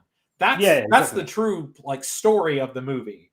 It's like it's not like they sat there. It's not like Dutch turns to the camera and goes, "Wow, the CIA and the United States government sure does a lot of unsanctioned things in the South America or wherever they are." and it's just like, yeah, it's like, because that would just be like, oh, that's cringe. But now it's just him making a few cracks about like Dylan doing his CIA work. It's just like, okay, yeah, but that's it. That's all that's in the movie. It doesn't sit here and dwell on that. Exactly. We should probably get onto that. We've gone like 10 minutes without talking about the trailer. So let's keep going. Well, good luck with your journey. Oh, we're getting that kind of humor, aren't we? Yeah, unfortunately. And that's another thing. Predator doesn't really have that kind of humor. Predator is more like the humor is kind of circumstantial. It's not like Marvel quips, which is what these guys are going to fucking do. Well, yeah, like the Predator had the first Predator movie had a few like cliche like Arnold one-liners, and he throws a knife into a dude and goes, "Stick around." And it's like, but that's more like 80s action kind of punk. That's what I'm saying is like there's a couple of jokes. There's Shane Black being unfunny, which is just Shane Black. And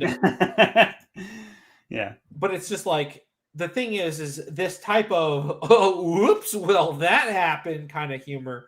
It's just like, God, we don't need. It's like it's so funny because I'm actually going to end up making a video talking about like the people who have tried to copy Joss Whedon's humor, but like how like it's infected so many things because nobody knows what they're actually doing. They just think it's being irreverent and like constantly like making sarcastic references. I'm like, this is exactly the kind of stuff that that happens. Is these millennial writers who grew up watching Buffy the Vampire Slayer, and they know that it makes funny jokes, but then they don't understand why it was funny.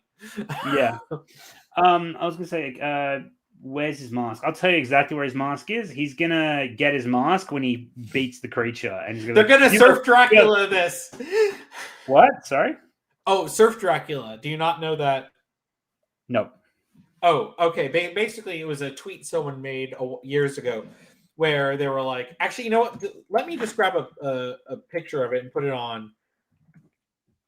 But you know what's going to be the thing? Like the big punchline at the end of the movie is going to be like, the predator killed the creature and he is now officially a hunter, and he gets his mask, and like the movie's probably going to end with him putting on his mask. It's like, all right, time to go to work. And then it cuts to credits and it's going to be like, ooh, that's the new Predator. And it's like, I guarantee, like, I'd be very surprised if that's not what they did. But yeah, I think that's what's gonna happen. Oh Lord, why? It's kind of like with Kenobi. It's like, he doesn't start out as the Jedi he should be. He's not the man he once was, and he has to earn his Force powers back. Granted, this is a little bit different because this Predator has been, like, I think, grown and grown in a vat at Weyland-Yutani, and they're testing him out in the wild, and he has to like earn his stripes, sort of thing. But it's the same sort of like, they can't start him out being the Predator. They have to like, let's make a story out of him like becoming it. And it's like, no, just can you put the picture Predator up since you have to do it? Oh, I'm sorry. Let me just. Is it going to take down? Why does it still have the old picture up though? Because no, it'll you just put it up there. It'll just move this video down. It's gone. Let's see. Hang on. It says add before presenting other me. Oh, I have to remove it from the stage. Give me a second. Just remove. Sorry. Yeah. Yeah. Back in the day. Yeah. Do you want to read it? No, you read it. You read it. Back in the day, if you did a TV show called Surf Dracula, you see that fool surfing every week in new adventures. But in the streaming era, the entire first season got to be one long flashback to how he got the surfboard until you finally see him surf for 5 minutes in the finale.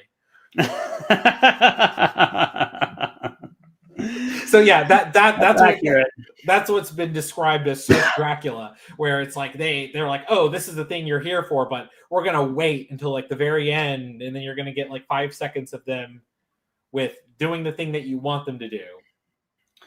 It just shows that they don't know how to tell a compelling story using the assets they have. They have to make a they have to make an origin story out of it or something very generic, you know, and saying like, oh, we're going to put a fresh spin on this. We're going to have him, you know, we're going to build up to this and tell you the story you've never seen. It's like, you guys can tell us a different story using the assets you have. And hell, they could actually probably tell this Predator earning his stripes kind of story in like a flashback or something. Like, you don't have to make a whole movie out of it. Here's the trailer. Let me just... Sorry, I was just going to highlight Angel's super chat. Thanks, Angel. Kenobi Part 2, when? Never! No, I'm kidding. At some point, we'll get around to it. But you're asking me to endure the second half of Kenobi again. I don't know if I can. Yeah. Anyway, let's... I gave you all the episode reactions. I know. I just... yeah, honestly, I'm more keen to watch our Attack on Titan one again, honestly. Like, granted, we didn't react to Attack on Titan, but we just talked about the really shitty ending. And yeah, yep. I do think Attack on Titan's ending is a pile of shit. Sue me. Yeah.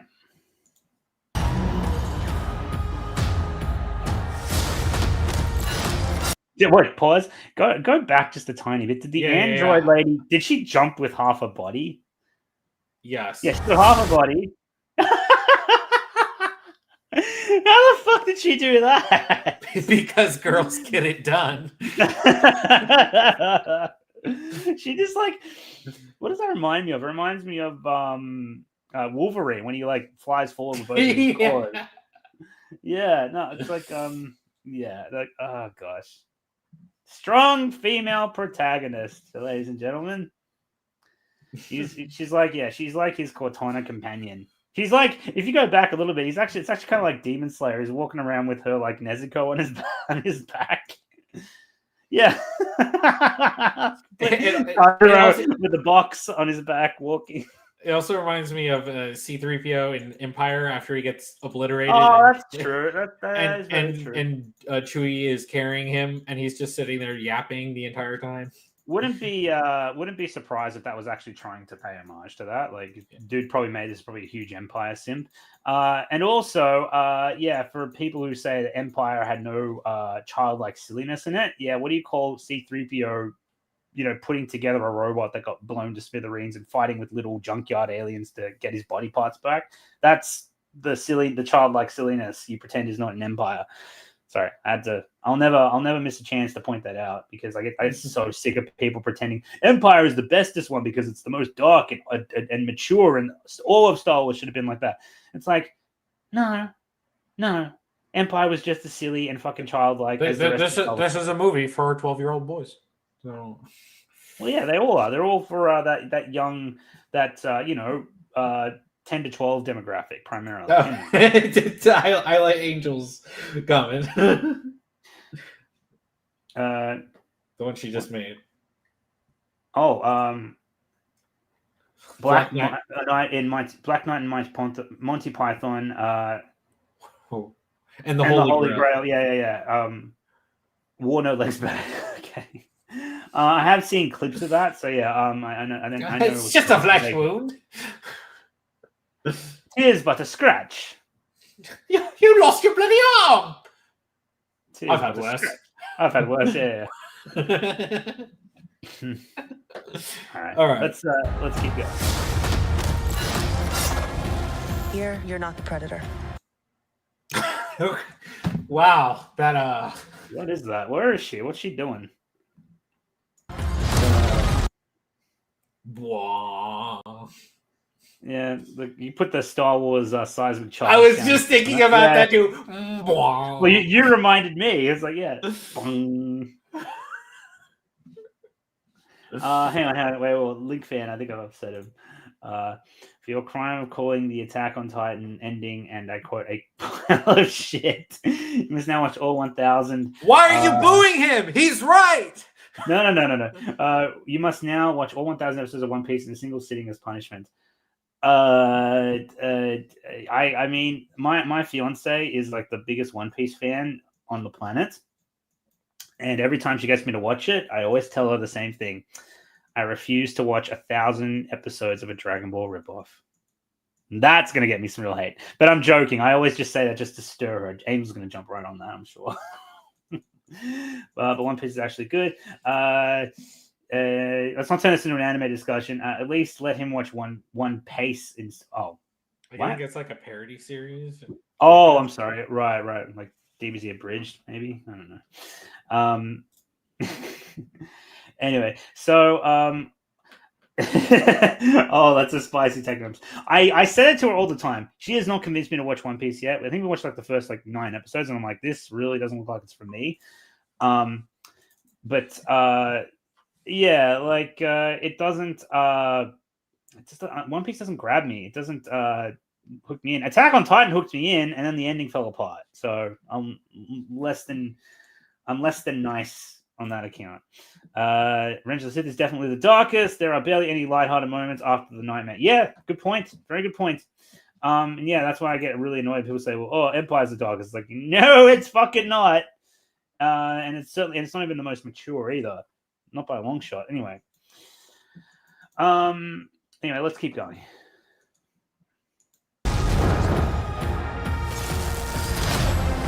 You're the prey. Yeah, so they have King of Thorns there or something. Like, it looks like a Game of Thrones character, kind of. I see. One Piece is the is One Piece fans edit the pacing. Interesting. Okay. So then they edit out the filler because there's a lot of filler in the anime that was added in. So it's probably just doing an edit down to make the pacing match the manga. But the manga's got 1 million chapters. How much filler can there possibly be? You have no idea, right? I know this new commenter. I know Predator EU isn't canon, but it's where the majority of why is this thing so weird? It's covering up the comment. I have to scroll up to see it again. But it's where the majority of the established and accepted canon comes from, so I feel like it shouldn't be ignored. I don't really have much of a comment on that, buddy, because I've never checked out the Predator EU. I'm just saying, as far as the movies go, this trailer ain't hitting the mark for a Predator film. I do think it's more interesting already than The Predator by Shane Black, but it doesn't. Because at least it's actually trying to take itself seriously in some areas, but it's really missing the mark for a Predator film. Anyway, let's keep going.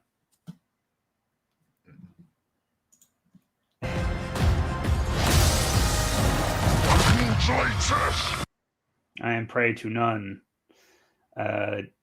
He's speaking in tongues and whatnot. God, that looks awful. He is fighting what I think looks like Weyland-Yutani soldiers that are trying to keep him in the hunt, so to speak. Like they're not letting. He wants to get free, and the Weyland-Yutani Corporation is keeping him there.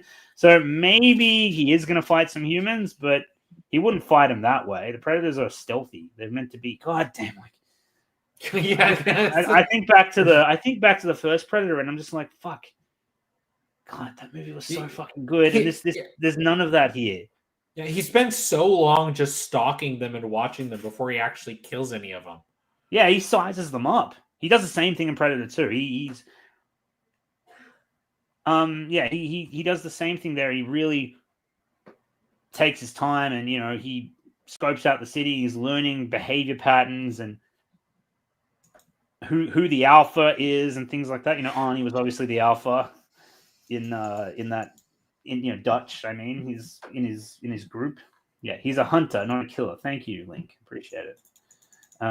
Shane Black is a hack. Yeah, he is a hack, and he did. Like I said, some things in the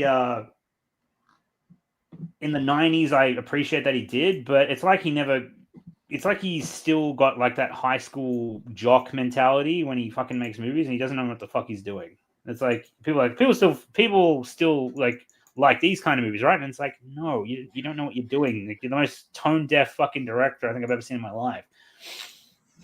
Anyway, let's keep going.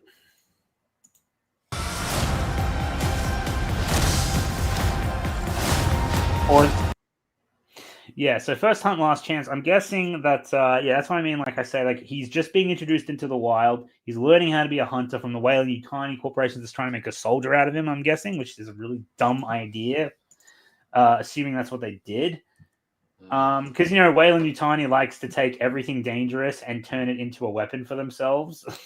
And then it always blows up in their face, and then they repeat Yep. the same thing again. Yep. Every entry from Trachtenberg, which he's the one who did Prey as well, every entry from Trachtenberg is messing up both film and EU canon. In fact, Trachtenberg is on record saying he won't let lore come before the story he wants to tell, which is a huge, agreed. Yeah, that's Taika Waititi right there. I hate that idea that lore gets in the way of me telling a story. I'm like, if you can't tell a story within lore, then you don't have a story worth telling. Lore exists for a reason. If you change it and just do whatever you feel like, then there's nothing. There's no rules. You can just do whatever you want. And at that point, there's no reason to watch because there's no stakes. There's nothing you should care about. I mean, look, I could respect the transparency if he's going to be like, okay, look, if you want a movie akin to the first Predator, you're not going to get that with this movie. If you like the AVP movies and want a kind of more action-packed version of that with new characters and stuff, that's what you're in for. Like, if you wanted to say, I would appreciate. Then I'd be like, you know what? Maybe I'll check it out because I like AVP in concept. I didn't really like the movies though. Again, even though I find the second one to be comically entertaining. Like the people are like, oh, this isn't the Predator we want. Fuck you. They're not going to watch the movie anyway. And it's like, okay, well, at least you were up front with us, so we're not going to waste our money. And it's like the people who think, yeah, that sounds like an interesting idea. I might check this out. Or if they're like, even the ones that were kind of like burnt, like, oh, that doesn't sound like it's for me. But, I respect the fact that he was upfront about it. Maybe I will go check this out just to see what's what. You know what I mean? They might have a kind of morbid curiosity, just check it out in good faith. But yeah, I don't understand why Hollywood's so obsessed with trying to sell you. Like, I think that we're at the point where we'd all appreciate a little more transparency in terms of what they're trying to, if they want to take things in a new direction and whatnot, but they don't want to be dicks about it, they should do that. That's what I would do anyway. But then again, they're probably terrified the internet is going to twist their words and try and make demons out of all of them. But they've done an excellent job doing that for themselves. So yeah. If I put my foot in my mouth, then they can't take my words out of context. Yeah. Anyway, let's keep it. And it says last chance, but I don't know. What is he, like the worst Predator of the bunch? And it's like, okay, you get one more chance to earn your mask or some bullshit. I don't know. Yeah. Yeah, let's keep going. We're nearly there.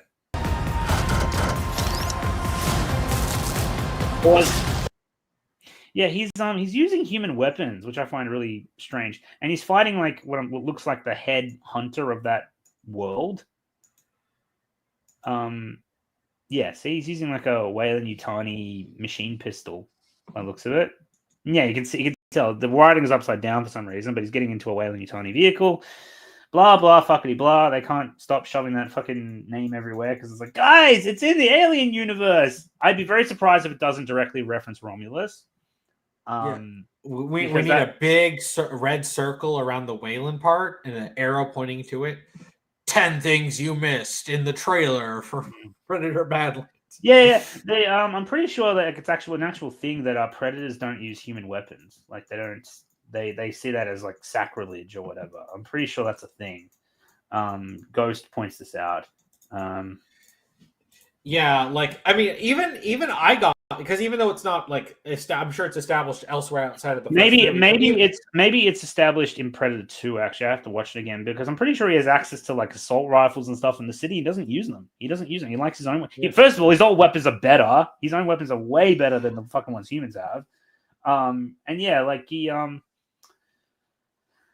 I don't know, man. I just don't know. I can understand maybe circumstantially, out of necessity, he might pick up a human gun because he just needs to try and get away and get off the planet. Fine, but like that's not really.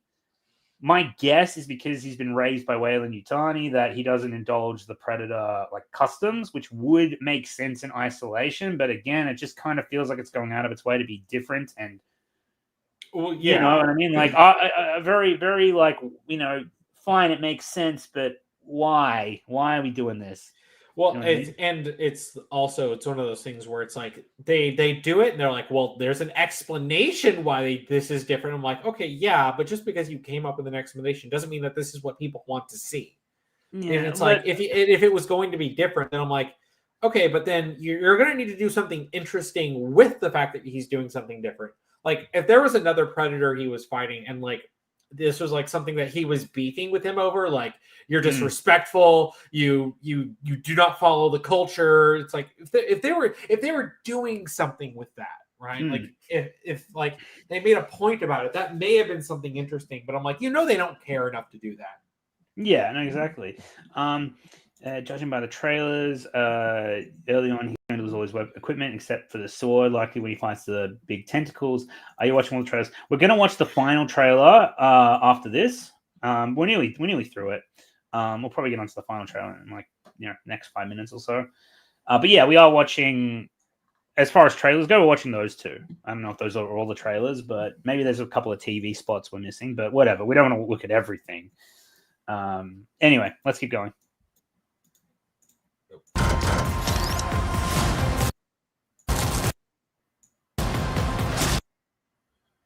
It's the Game of Thrones, tribal chief, whatever. I don't know. It's just I don't know. Why has he got like a Skyrim helmet on? I'm trying to figure that out. I was hoping to get a. I've been playing a video game called Greedfall the past few. Pause. I've been playing a game called Greedfall recently, and anyone who's played that would look like, oh, that helmet looks like one of the natives from the fucking island in Greedfall. Like, look, it's a dead ringer for that. It's got horns. It's got like kind of like that tribal kind of intimidation kind of mask. It looks almost exactly like that. Some of them. I'm pretty sure, but it looks like if you look closely, it's got those lights on the. It looks like it's wearing a helmet, like a modified predator helmet. It's got the lights there for its targeting system. So I could be wrong. That's kind of what it looks like. Yeah. Oh, hey, look, spectacular Umbreon. How you doing? Hey. I said tribal chief. People bringing up Roman Reigns. I don't know if you know who that is. Is a wrestler? He is a wrestler. Yeah. Okay. Yeah, Greedfall needs to finish that. I'm gonna take a break from it because it's there's a lot of talking in Greedfall, and like I kind of just want to get on with the action. I wanted to get stuck into another RPG, which I did, and it's a good RPG. It was made on a budget. It's actually, considering it's like from an indie studio and shit, it's actually very good. It's just it's a little slow for my taste. I might take a break from it and pick it up at some point. I can understand why some people didn't finish it. Anyway, let's keep going. We're nearly there. Pause. Yeah. I have no comment on that other than it's more spectacle action that we didn't really need any of that in Predator. Well, so, it doesn't really. And it's really kind of funny with the first Predator movie because most of the action was the soldiers being like planning things out, trying to figure things out. And like the biggest action set piece is actually when they attack that like terrorist encampment. Mm-hmm. And it's like, but that was so cool because it was like 10 minutes of them plotting things out, setting things up, and then another 10 minutes of just all out like gunfighting and action and explosions. But like that's the biggest like set like action bit in the movie, and it's not that over the top. It was just them gunning them down after they had infiltrated the camp. But it's like this is going to be like, oh, we're gonna have over the top sword fights and monsters, and it's like I feel like this is the kind of stuff that's going over the top. Yeah, I mean, I think that catering to the crowd that just wants Predator to be balls out action like constantly, but that's not really what it's losing. What makes Predator unique in that, like, it's meant to be a hunt. You're trying to, he's like this apex hunter that's trying to kill you, and he's not evil. He's just obviously he's not doing nice things, but he's not evil. He's just he comes from an alien world, and his goal is to hunt you, and you have to survive. Yeah, but also it's meant to be about like, stealth warfare and shit. Not this stuff. This is like generic Marvel action quippy crap. I hate it. Anyway. I know we were just talking. We're nearly there. What's this thing again? It's is that a wolf? Like a space wolf with It's a porcupine giant space monster thingy. Yeah, press play because we're nearly at the end of the trailer.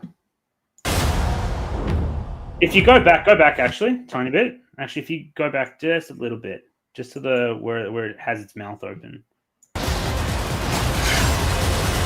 Pause. Go forward just a tiny bit. Okay, stop. I'm pretty sure if you look very closely, you can see the Predator, his mask on him there. If you zoom in, like, can you see his helmet? I don't know, Sort but of? I'll just say you're right. Actually, no, I think that's his shoulder. It's his shoulder pad. I'm pretty sure it's not his helmet. I'm sorry, but yeah, no. All right, I think that's the end of the trailer. Let's just play it to the end. I think now. Not be alone in this hunt. Oh, they got the thingy. They got the mech from Alien. Oh my gosh. Don't you Is remember? that the mech? Is that the mech from Alien, really? Yeah. Yeah, look, Oops. it's the bipedal construction. The loader. Yeah. I think you might be right, actually. You know she's gonna say, "Get away from him, you B." I was gonna say that, like, when she says, you're not alone in this hunt, and I was about to say, like, could he be? Yeah. could he please be alone? He's like, I actually want to be alone. Yeah, can you fuck off? I didn't ask for you.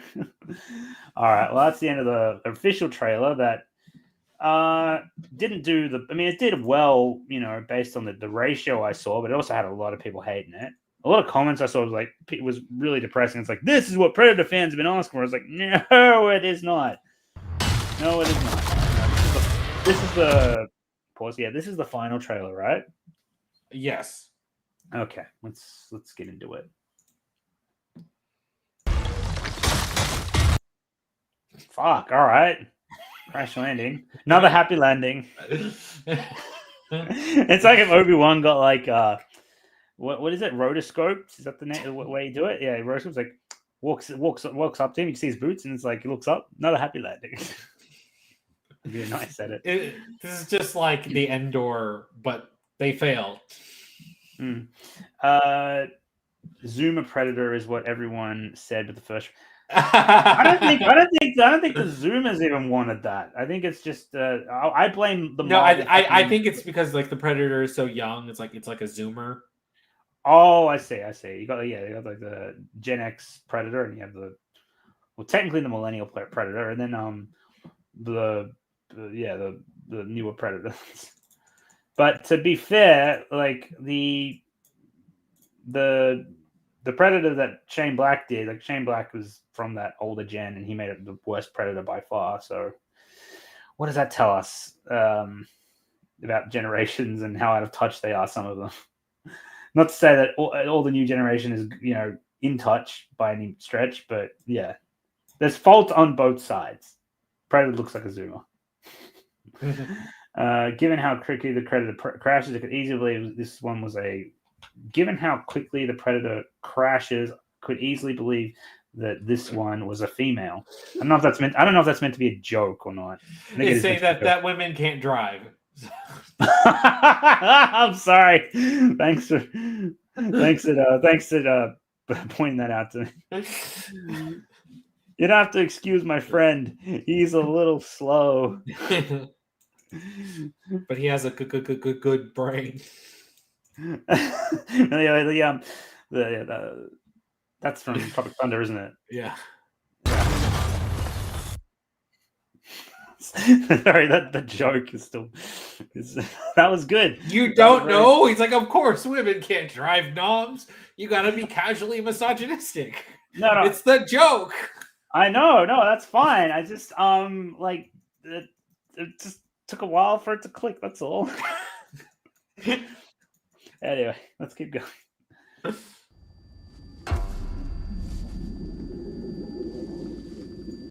Oh, this is depressing. This is so depressing. Look at how they massacred my boy. Look how they massacred my boy. Oh god! Again, like there's no Shane Black in this. I just trying to remind myself, there's no Shane Black in this. There's no Shane Black in this. There's no Shane Black in this. And there's Shane. Okay, chat. Indulge me for a sec. Has Shane Black done anything worth a fuck since he churned out that shitty ass Predator film of his? Because I haven't heard anything from him since it bloody happened. I have not. I haven't heard anything from him like at Wouldn't- all. Yeah, wouldn't be surprised at that. Fucking, it's like, okay, buddy, okay, yeah, back to holding the lights now for you. Wow! So give me the camera. Give me the camera. Shh. Okay, there. Tend to the lights. Yeah, so we're gonna. Yeah, I was looking. He has only been involved in one movie since then. A movie that apparently came out this year that no one I think has heard of. What's it called? Play Dirty. That god, that's the Mark Wahlberg one that came. What was his role in that exactly? And it's a buddy comedy. It's god. Well, I don't know. Look, he actually does buddy cop stuff okay, but that's not what Iron Man or Predator were. So yeah, Play Dirty just came out. He wrote the screenplay, did he, or did he write the story? I think he wrote the movie. I think it's screenplay. I didn't see a screenplay. That's okay. He wrote the screenplay. Yeah. I mean, his style might suit that better, but I have no interest in it. I mean, it really depresses me. Mark Wahlberg, he's in a lot of good stuff, but he also churns out a lot of dog shit. Or like you can tell he just takes it for the paycheck. Good for him. But I mean, he's kind of strange. He has a very good filmography. He's in a lot of good movies, that guy. But then you get all these really terrible, like second-rate action films or bad, like buddy comedies and stuff. Some of them are all right. Don't get me wrong, but I don't know, man. I like Mark Wahlberg when he's being serious. He can actually do comedy and he can actually do serious stuff. He's well-rounded, and he's a likable guy. Apparently, he's good. Yeah. Play Dirty is a reference to the original Lethal Weapon 2 script Shane wrote. Yeah, because Shane Black did write, have some involvement in the Lethal Weapon movies. I'm not exactly sure how much, because I did read up about this a while ago when I was doing the Iron Man 3 research. Wouldn't surprise me. Everything's got to be meta now, doesn't it? I'm so sick. Are you as sick of meta bullshit I as am so tired of it. Like, everything has to be a reference to stuff. It's just like, can you not just make a movie? Yeah, I mean, and look, like I said this in the last stream we did on the Fantastic Four. When Deadpool and Wolverine came out, I was like, oh, okay, let's see what they do when they actually have Deadpool and Wolverine together. And it is just one big, long meta joke. There's some good stuff in there that I enjoyed. Not nearly enough to make it a good movie, but I mean, I can still go back and watch a couple of clips. And yeah, the whole giant thing was just a middle finger to 20th Century Fox and making fun of the fact that they got bought out and their staff lost their jobs probably, which isn't exactly good to make fun of. And I mean, the executives I don't give a shit about, but and then it's like, yeah, it's basically Disney doing a big fat fucking victory lap of meta jokes and crapping all over the Fox movies because haha, we own all of Marvel now. Yahoo for us. Well, they don't own Spider-Man. Sony's still stubbornly holding out on that. I don't know if it's better in Disney's hands or worse, but Sony's fucking terrible too. Why do I have to choose between Sony and Disney? Cool, man. Why? Why was that choice given to me? I don't want to choose. Ladies, you both are terrible. Yeah. Ladies, will you please shut it? Sorry. Anyway, yeah, fuck meta. I'm so sick of it. And yeah, Spider-Verse is a good example of the new Spider-Verse movie, that came out. Dog shit meta movie. First movie was actually okay, but not the second. Yeah. Anyway. Pause. Okay, so he directed 10 Cloverland. I'm going to look into that, actually, see what that one's about. That was the one with John Goodman kidnapping the lady in the bunker, right? Is that what it is? Really? Okay. Strange choice to direct a Predator film then, or a Prey film for that matter, but Anyway. Oh yeah. That's exactly what I was thinking about. It's connected to the Cloverfield movie, but then I think that's why it's called. I remember when people from Cloverfield, like when the Cloverfield came out, I don't know if you remember this, they were saying, is Cloverfield a sequel to Godzilla? Do you remember that at all? What? I don't remember hearing that. People, when the Cloverfield trailers were coming out, not 10 Cloverfield Lane, but the Cloverfield, when there was like this disaster happening in New York, they thought it was a sequel to Godzilla. I think it was the 98 Godzilla they thought it was a sequel to, because you couldn't see the monster or what was happening. And people were coming up with these theories saying that Cloverfield is a secret sequel to Godzilla. Obviously, that wasn't the case, but I remember being kind of like, is that true? Like, I kind of got swept up in that. I was very young at the time, so I was a lot more gullible. So I did kind of get a little bit swept up in the, it was kind of like the Darth Jar Jar theory, but like, it was bullshit. Obviously, it wasn't what happened. But anyway, what? Did NOMZ just say that Across just came out? No, I said new, or the newest, Yeah. Well, yeah, it did come out 2 years ago. I'd like to forget that it came out at all, Ledger.kai, but you want to keep filling my heart with hurt and bad memories. You just pour salt on the wound, why don't you? Yeah. Time heals all wounds, but it's still not healed. Yeah. Anyway, let's keep going. And pray. Yeah. They're really driving home the fact that pause. They're really driving home the fact that like he's the guy who did Prey, and Prey did okay. Prey did okay, but it's like, guys, he did Prey. It's like, I don't really care. That was dog shit too. Yeah, keep going. Sorry.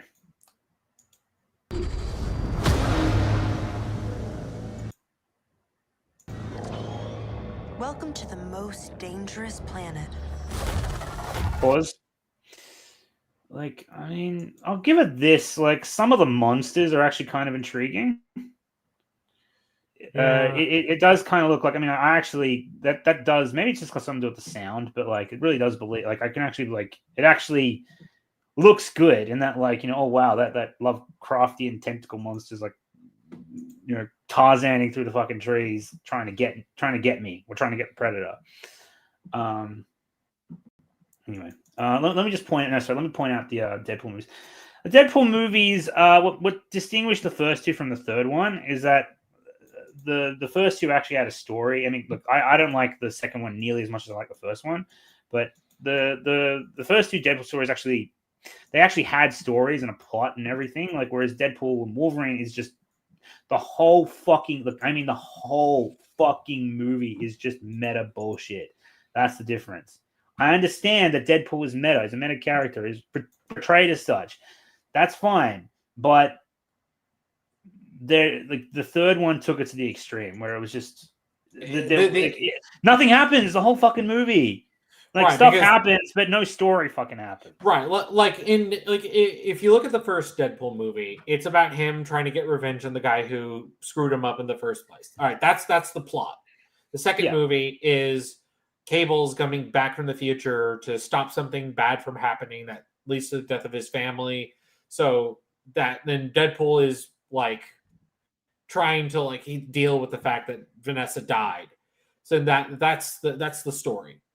And then the third one is just, hey guys, we're in the MCU now. Look at all these other movies, and that's it. It's nonstop for the entire runtime. Yeah, and that's coming from someone who absolutely hates the Deadpool films, right? Yeah, I hate all of them. I think all of them are terrible. Yeah, so I will give the first two credit of there are stories in them. Yeah, I don't think they're good. Oh yeah, Ghost Josh Brolin as Cable. He was so good because he's a better actor than everyone else. It was embarrassing.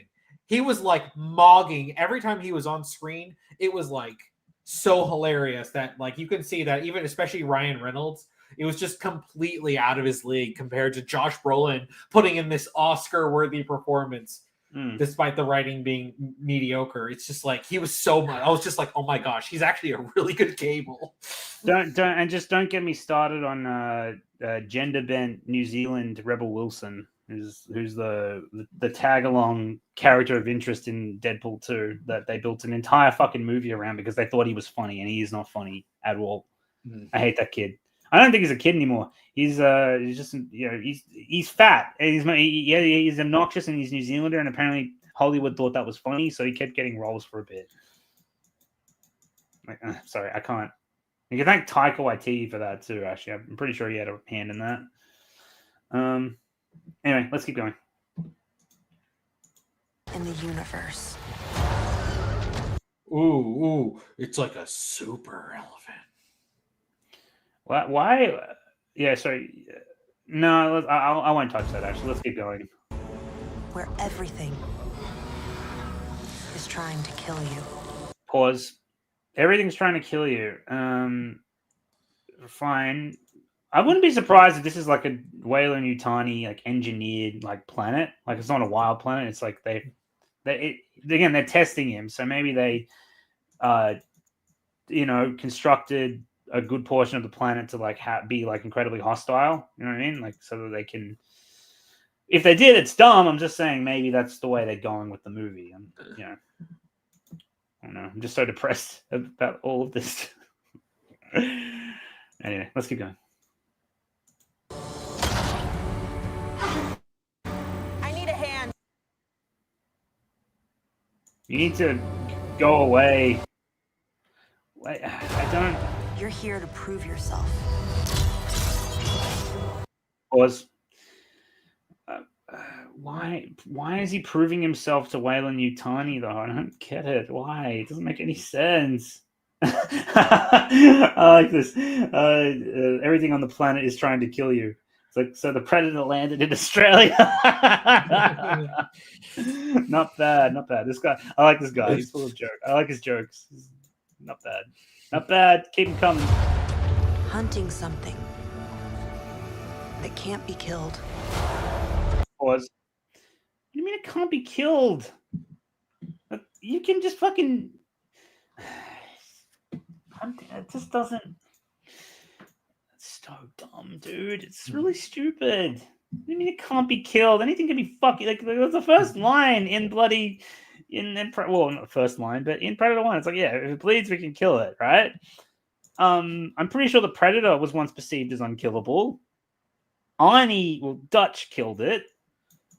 And they're trying to be like, what's the word I'm looking for, cool man? Like they're just trying to be so up themselves, kind of like this is a big bad new world. Insists upon itself. Yeah. And it's like it can't be killed. Like this is trailer dialogue. This is the dialogue they write with the explicit intent of putting it in a trailer. Thank you. Yes, I was actually leaning towards that myself. I was like, are you telling us or him? Like, I don't know. Winona Ryder eats this lady for breakfast. Yeah, agree. Yeah, I like Winona Ryder. She's great. Yeah. You don't have anything against Winona Ryder, do you? No. Yeah, good.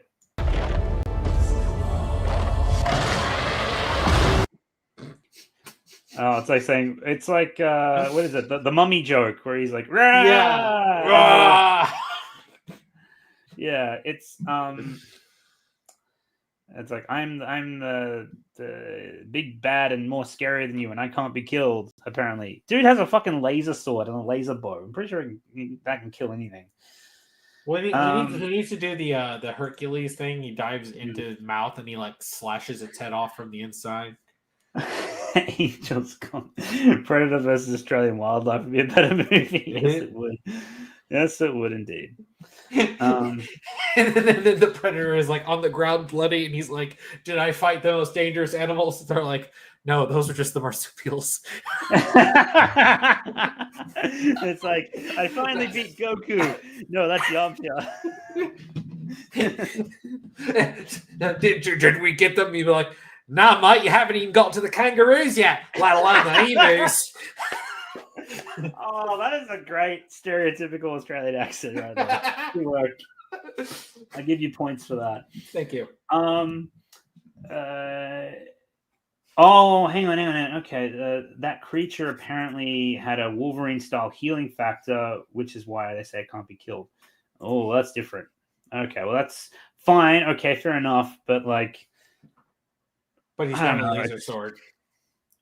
Sure, yeah, but, like, I mean, why is he fighting a guy? Why is he fighting an immortal, self-healing, creature? I don't understand. It doesn't. It just looks stupid. I don't know what to tell you. It doesn't look appealing. Anyway, let's keep going. On this world. Oh, is that Pride Rock?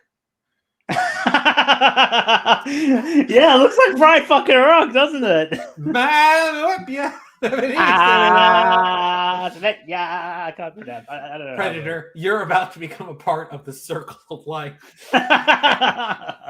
It'd be funny if, like, the director was like, "Yeah, we decided to put in some Pride Rocks because that film is like the circle of life, and like this ecosystem is also the circle of life, or some stupid shit." I don't know. Let it goes comment. I was literally like, on this world, is that Pride Rock? Good call, actually. Very good call. It does. It looks exactly like Pride Rock, does it not? Yeah.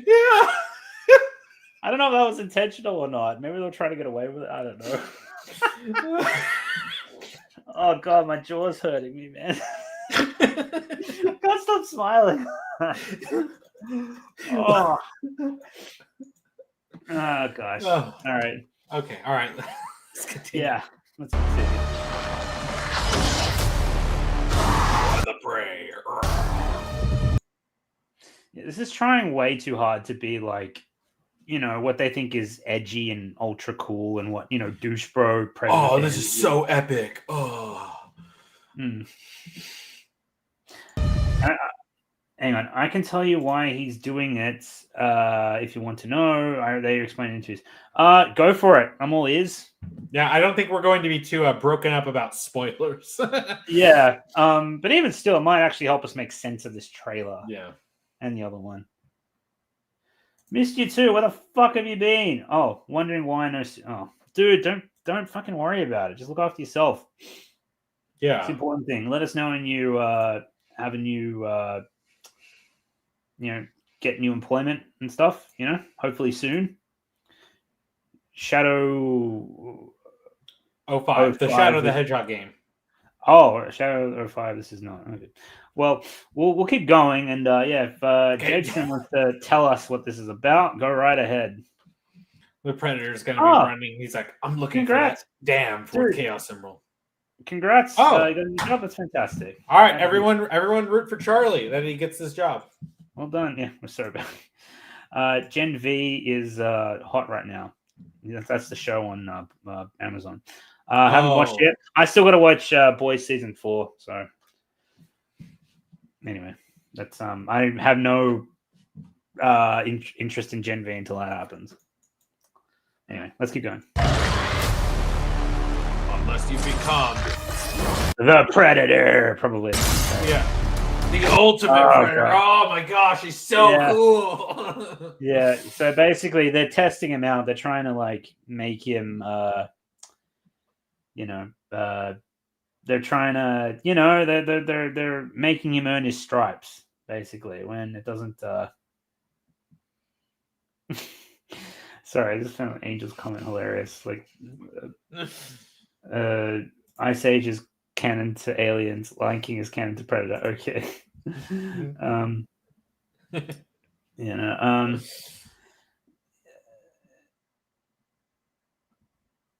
Just don't. Even the actor for Homelander is tired of the allegory they're pushing, which I'm pretty sure is that. That was only a fairly recent change. I'm pretty sure they turned Homelander into a Trump, person. Yeah, they've been so desperate to try to make that a thing, and it's just like. That wasn't really a thing in the first 2 seasons, near as I could tell. But in the 3rd season, I actually saw that the guys running the show, we wanted to make him a Trump-esque figure, and I was like, oh well, now you're losing my interest. Because at the start, Homelander was just Homelander. You know what I mean? He was he had his own set of like like he was an insecure, narcissistic psychopath, really. Which if they're trying to turn him into Trump, that's like not the same thing at all. Anyway, so I wanted to just highlight his Jeg's response. So the predator is named Deck. Okay. He is the runt of the litter, is basically banished and has to come to a planet and has to kill the monster so he can earn his place in the tribe because no one has killed it before. All right, that sounds really stupid, and I'll tell you why, just to face value. If it was a monster that no one has killed before, like the ultimate prey, then why are they sending the runt of the fucking litter to fight it? Yeah, I was just thinking the most alpha of predators want to fight it because they enjoy hunting? Yeah, you would imagine that they wouldn't want this runt to steal the glory of the kill of this unkillable beast. And also, what the fuck does that have to do with Weyland-Yutani? Because they said first hunt, last chance. I understand the last chance, like, he kills his beast or he's out exiled from the tribe. Fair enough. I get it. But, that's dumb on so many fucking levels. Even if you take out the Weyland-Yutani stuff, like, it's still really stupid. Anyway, let's keep going. We might not be alone in this hunt.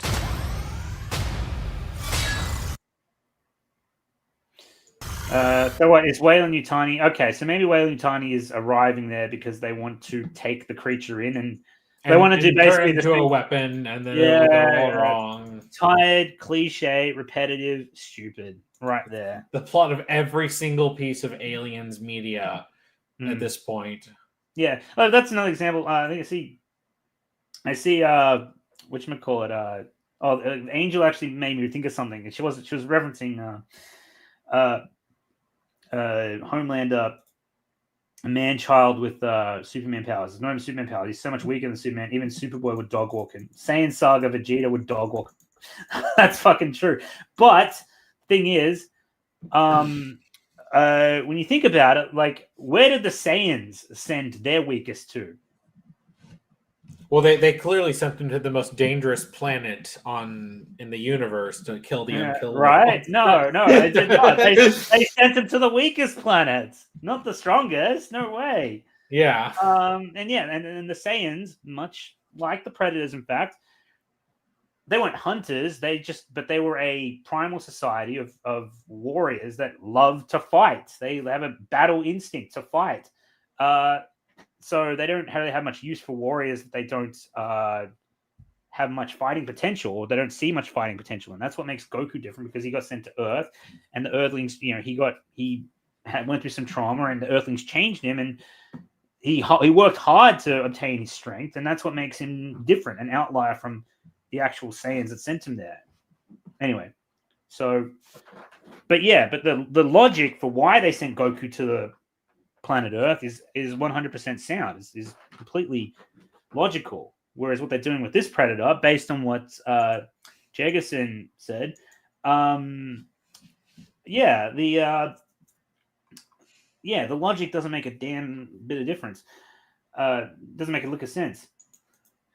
Oh, Weyland-Yutani, it just happens to come to the planet at the same time as him. Also, he wasn't sent. He basically is on the run, and so this is basically a desperation. Oh, so he went to the planet.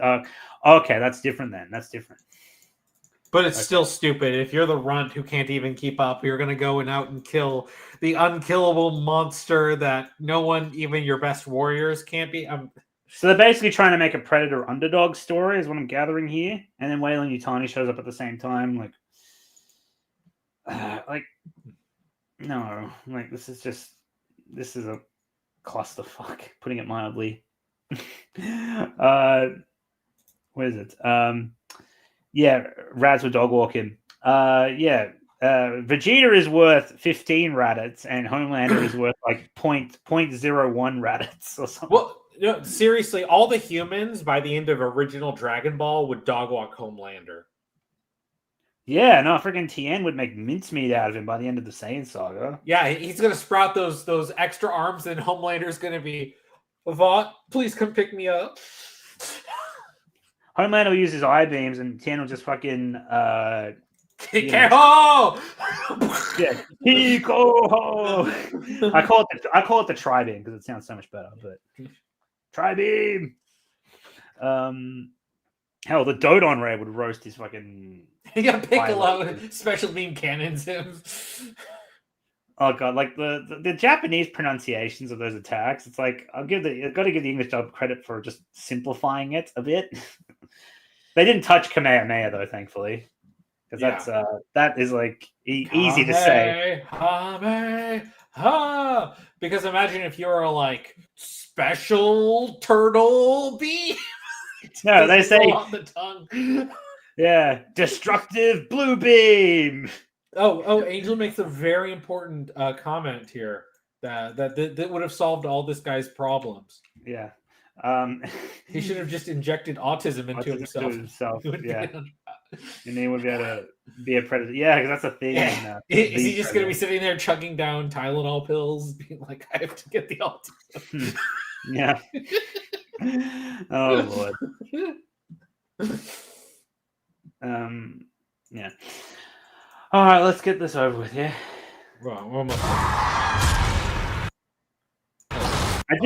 I do like, assuming this is the sound quality that's going to be in the movie, I actually do like the sound. Experience it.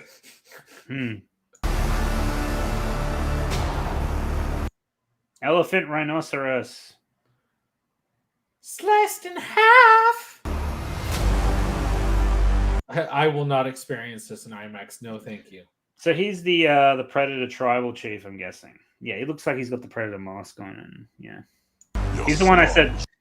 He's the one that looks kind of like the agreed for tribal character that I've seen in the game. Like a Fallout Raider with the armor. Yeah. Like they're kind of like tree people. Like, you know, they look like the trees kind of. So they have like all these like tree branches sticking out from their armor and stuff. It looks kind of the same as that horned helmet.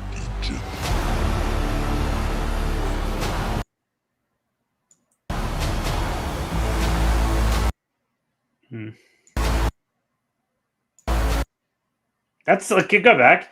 That is like one of the most impractical fucking shields I think. I was gonna say, like, what does that even cover? Your face is still exposed. He just shoots him in the head. yeah. Pretty much his whole fucking body is exposed. Yeah, he can maybe stick his sword through there or something, but that shield is really stupid. Really dumb. Maybe you can throw it like a disc. Maybe that's the trade-off. Like, it's an agile shield, but still really dumb.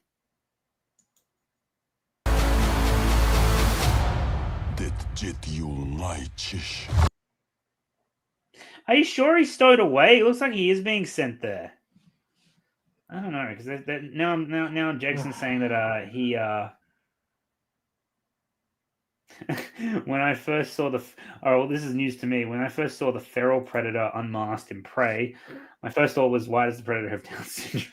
See, his mom, instead of taking Tylenol to give him autism, she was drinking alcohol the entire pregnancy.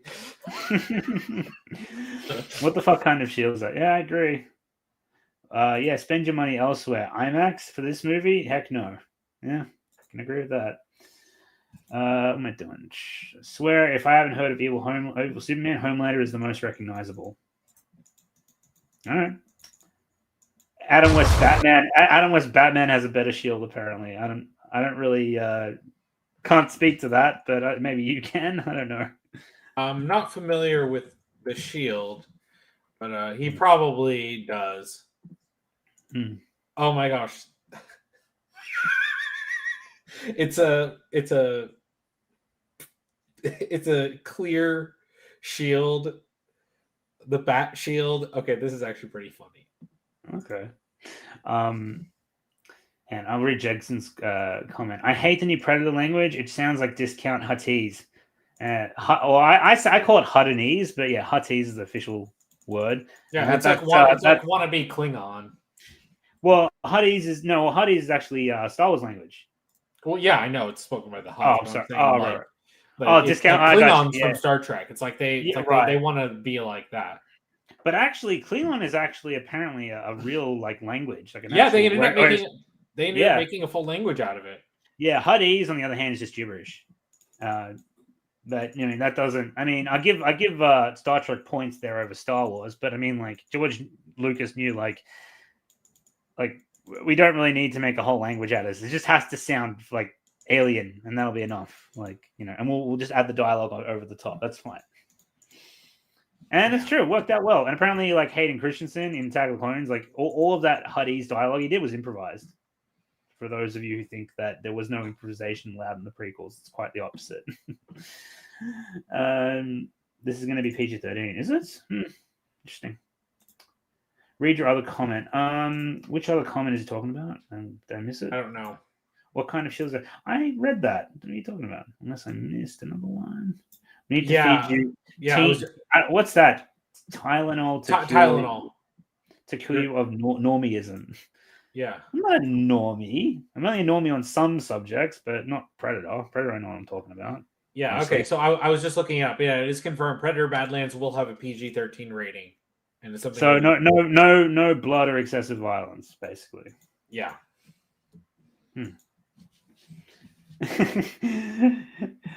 Chut chut, Watto.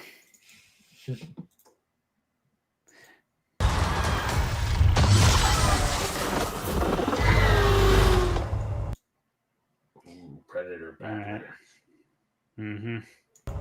To be fair, though, I do like the title.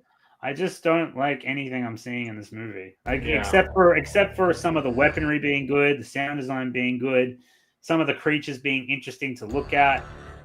Not much else. Basically anything but the actual writing.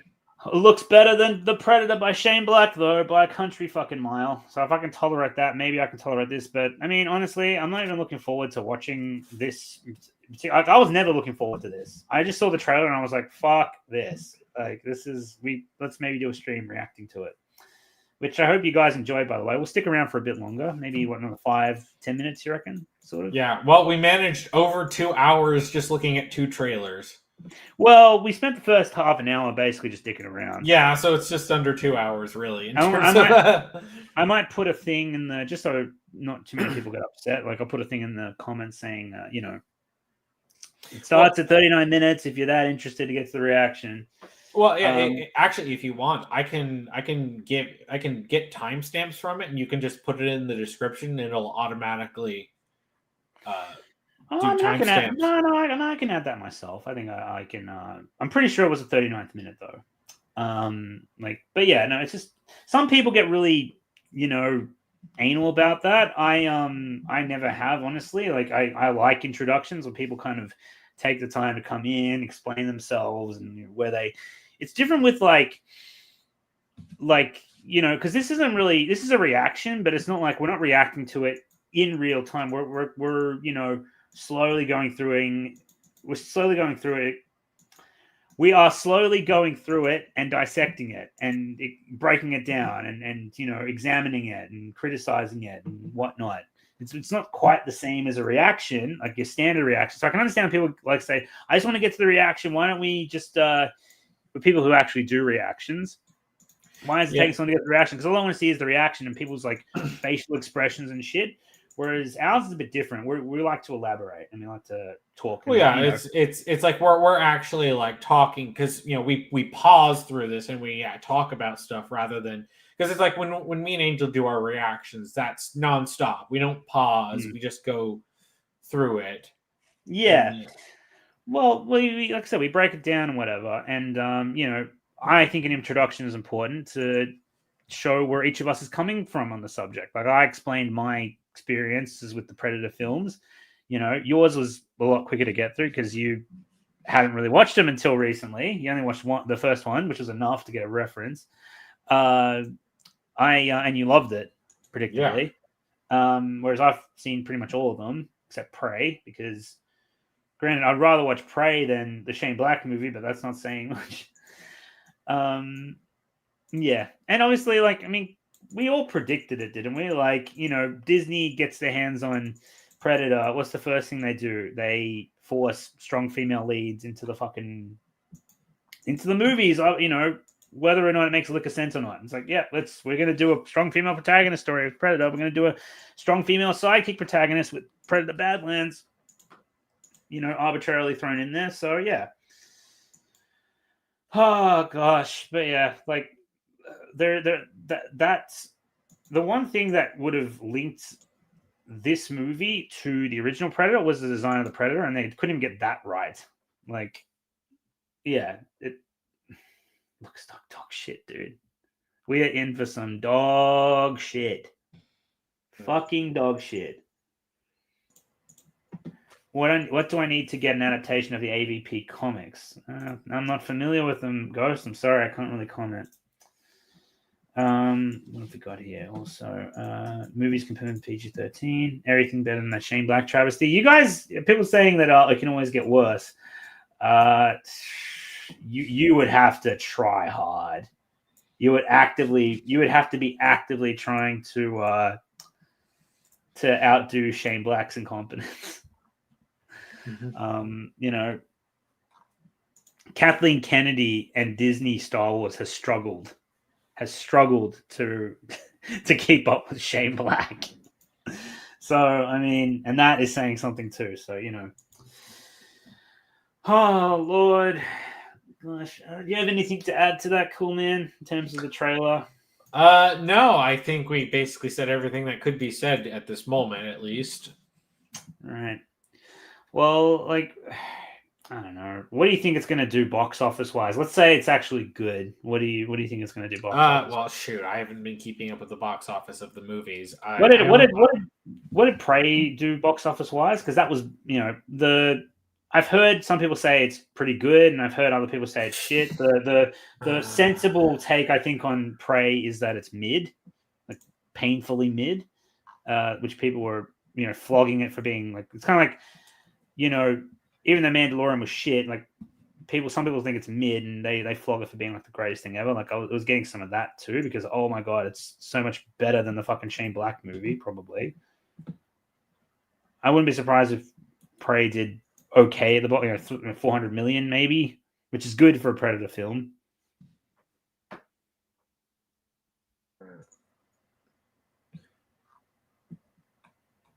Are you going to bring it up, or I'm trying to find it? There are apparently numerous movies named Prey. Oh, okay. But you're on Box Office Mojo, right? Let me see. While he's looking, I'll just tend to the chat. Okay. Box Office Mojo doesn't actually have $65 million budget apparently for Prey. Oh, it was released on streaming apparently. Ooh, okay, fair enough. Okay, fair. So Prey wasn't really released straight to streaming. Interesting. Very interesting. Oh, okay. So maybe that's why I'm not finding any numbers for it. Director Hulu. Okay, that makes sense. All right. Well, it's hard to really judge then. This one's coming out in the movies though. So what did the Shane Black movie get though? I want to see this. I want to see this. Probably way more than it should have, but still not great. All right, let's check Box Office Mojo. It had a worldwide of 160 million on an $88 million budget. So that is a mega flop. Yeah, it probably made a tiny bit of money, but well, no, because you also have to make not just the I know promotional material. That movie was pushed hard. I remember, like the advertising. Yeah, but then there's also the theaters take their cut. So true. It's like it would probably have to make at least triple its budget in order to make actually break even.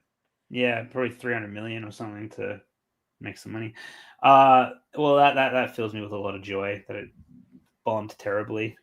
But to be fair, like I still think 160 million is generous for that fucking mess.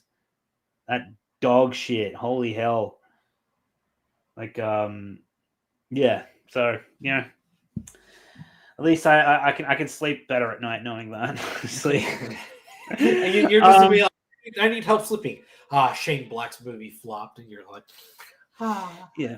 So with Predator Badlands, right? So is it going to do better than 160 million? Probably. probably. My guess, if it's competent, it might crack 500-600 million. If it's mid, it'll probably get between 300 and 400 million.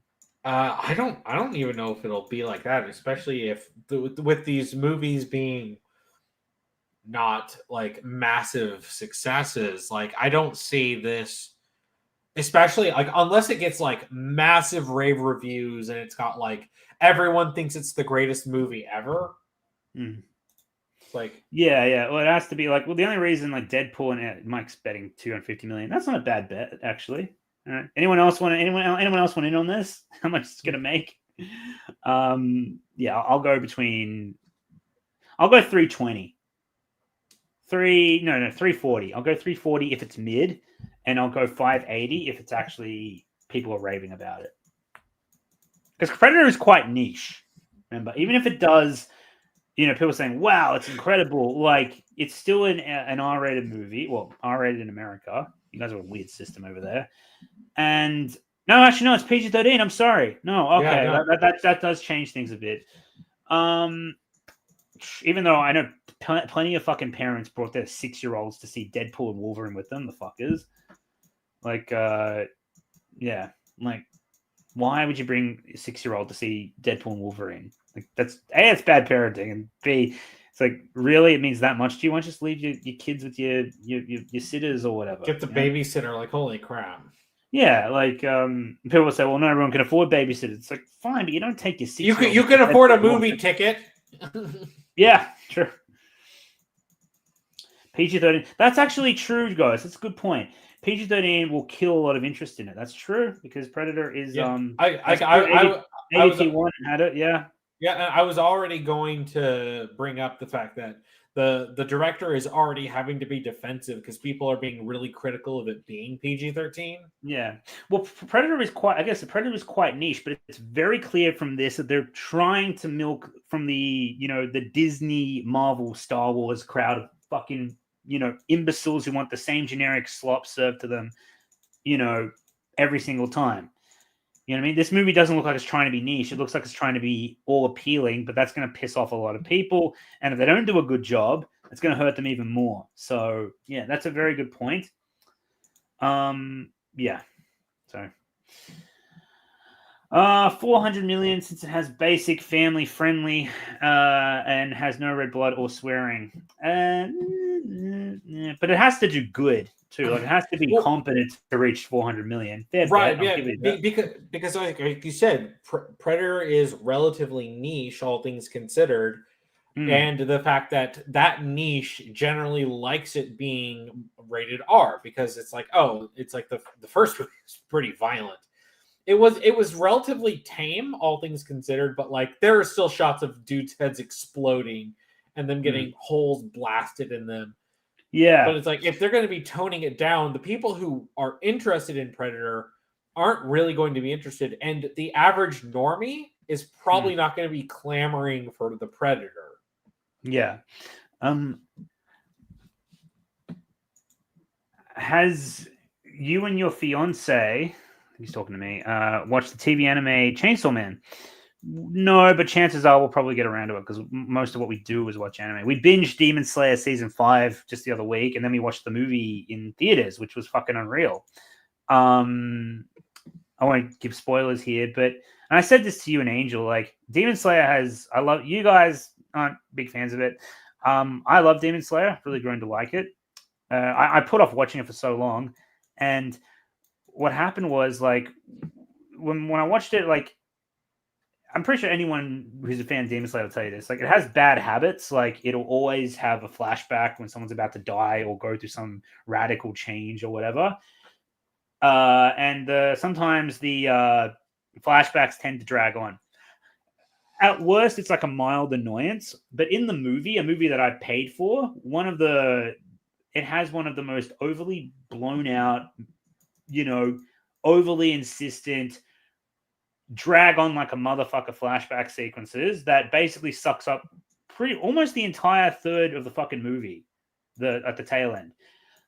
And I'm like, Christ, like you could have trimmed out like 40% of that and left the movie on a satisfying conclusion, which they didn't. The movie kind of ends really open-endedly, like it's just the first half of season 1, with no real end to it, really. So, except good movie, good watch for Demon Slayer fans, but ending could have been a lot better. It's not a terrible ending, but the fact that what would have made the ending better is there was a more conclusive ending, which there is not. And yeah, so yeah, well, I hope that answers your question. And Angel's making her recommendations of anime that y'all should watch. Do you mean it insists upon itself, NOMZ? At times, yes, it does, definitely. Not nearly as much as fucking Attack on Titan insisted upon itself, though. Link's gonna shoot me for that, I'm sure. She watched 2003 Full Metal Alchemist anime at some point.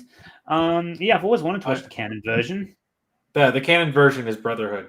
No, it's not. It's the fan fiction, Dragon Ball Kai. 2003 is the fan fiction. Like no joke. It actually is the one. Cool, man. I'm joking. I'm pulling. Anomaly.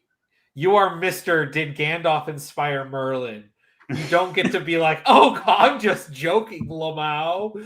Well, you haven't seen Shawshank Redemption. Who are you to fucking throw stones? Glass houses, my friend.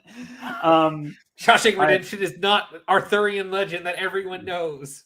Anyway, I know the canon version is in the manga. People are probably going to ask about the whole Gandalf Merlin thing. That was just a little brain fart of mine I had a few years back where I briefly forgot that Merlin was tied in with King Arthur, and King Arthur was from the 11th century. So yeah, because I was thinking of like Sword in the Stone for some stupid reason,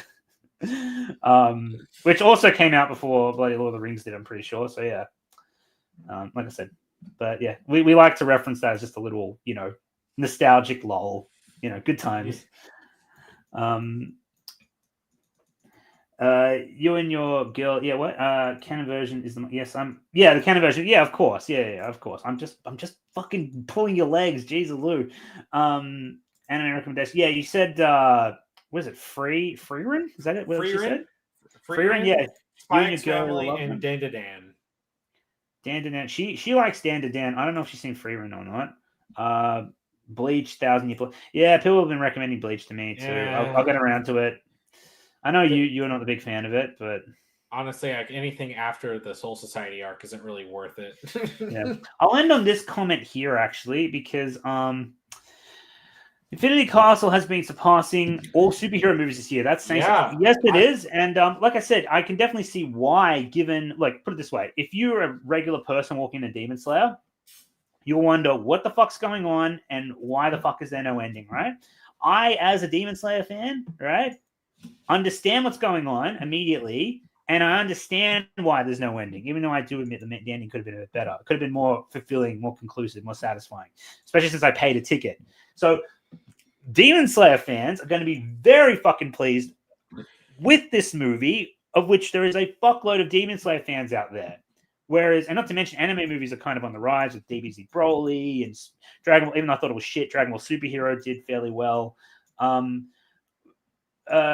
movies have been on the rise at the theaters lately, so that's building, and obviously more anime fans are getting into it, just in general. But then you have superhero movies that are coming out with the same milk toast that, I mean, I heard the Superman movie was actually pretty good, or decent, and Fantastic Four was a giant pile of shit, predictably. And superhero movies are on the decline anyway. And again, Superman and Fantastic Four are meant to be they're not just superhero movies. They're Marvel and DC heavy hitters.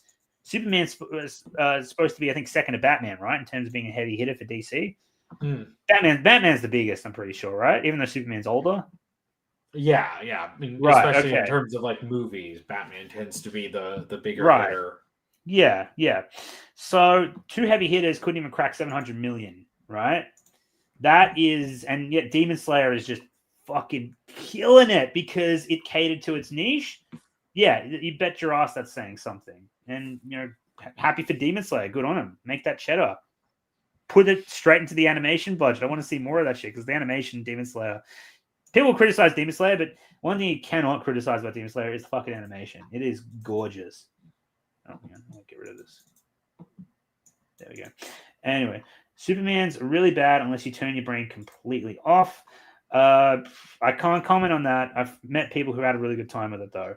And I've seen some people really shit on it, but a lot of the shit Superman's been copying has been more spiteful, wouldn't you agree? Because of the Snyder Bros. Well, I mean, it's there are critics. Angel's seen it. I haven't. Angel's like there are still criticisms to be had with it. Yeah, no doubt. Of course. I'm just saying. Like, I mean, like the people who are seething in hatred on it tend to be like the Snyder Bros, who are just angry that James Gunn made it. Like that's. But I'm like, it's like, yeah, it's like, but it's overall gotten a relatively mixed. There's some people who thought it was pretty good. Some people thought it was meh. So what did Angel think of it? Because she reckons that movie. I spoke to her. She reckons that movie was kind of made for people like her. Yeah, she likes it. Good. Yeah. She likes it. And she just has a few pieces of criticism which she's told me about. And I mean, I don't want to go into like spoilers on here, but like it's one of those things where it's like, sure, you could criticize it, but it's like it's clear that it's made for people who like, oh, you'll recognize these comic book characters. I mean, because what average normie is going to recognize Guy Gardner? Right. It's like they would have picked Hal Jordan. He's the one who's the most well known to normies. Maybe Kyle Rayner, but like it's like Guy Gardner. No one likes Guy Gardner. I mean, okay, we like him ironically, like because he's a funny douchebag, but like no, he's not really going to be the one that normies are going to be familiar with. So it's obvious that like James Gunn is picking like, okay, I'm not going to be just picking like the biggest name characters, which to that degree, I appreciate that. Right. Yeah, no, fair. What was I going to say? It was Superman 2025 is like Spider-Man 1 of DC films, whereas Man of Steel is kind of like the Amazing Spider-Man. Oh no, Man of Steel is not like Amazing Spider-Man's still pretty good. Man of Steel is awful. I'm not gonna come in. Look, I like Man of Steel. But much like how Angel feels about Superman 2025, like if you think I don't have criticisms of Man of Steel just because I like and enjoy it and think it's actually okay, well, I'll go as far as to say it's actually all right. It's pretty good. But you think I don't have criticism of Man of Steel? You're huffing something. Get off it. Like fuck, pretty much everything to do with Lois Lane and Man of Steel, I hate. Like I can't stand. Dragon Ball Super superhero animation is trash. I don't like how it looks. I don't like how it looks. It kind of grew on me to the end. I respect that they were trying to do something different. Probably shouldn't do it again.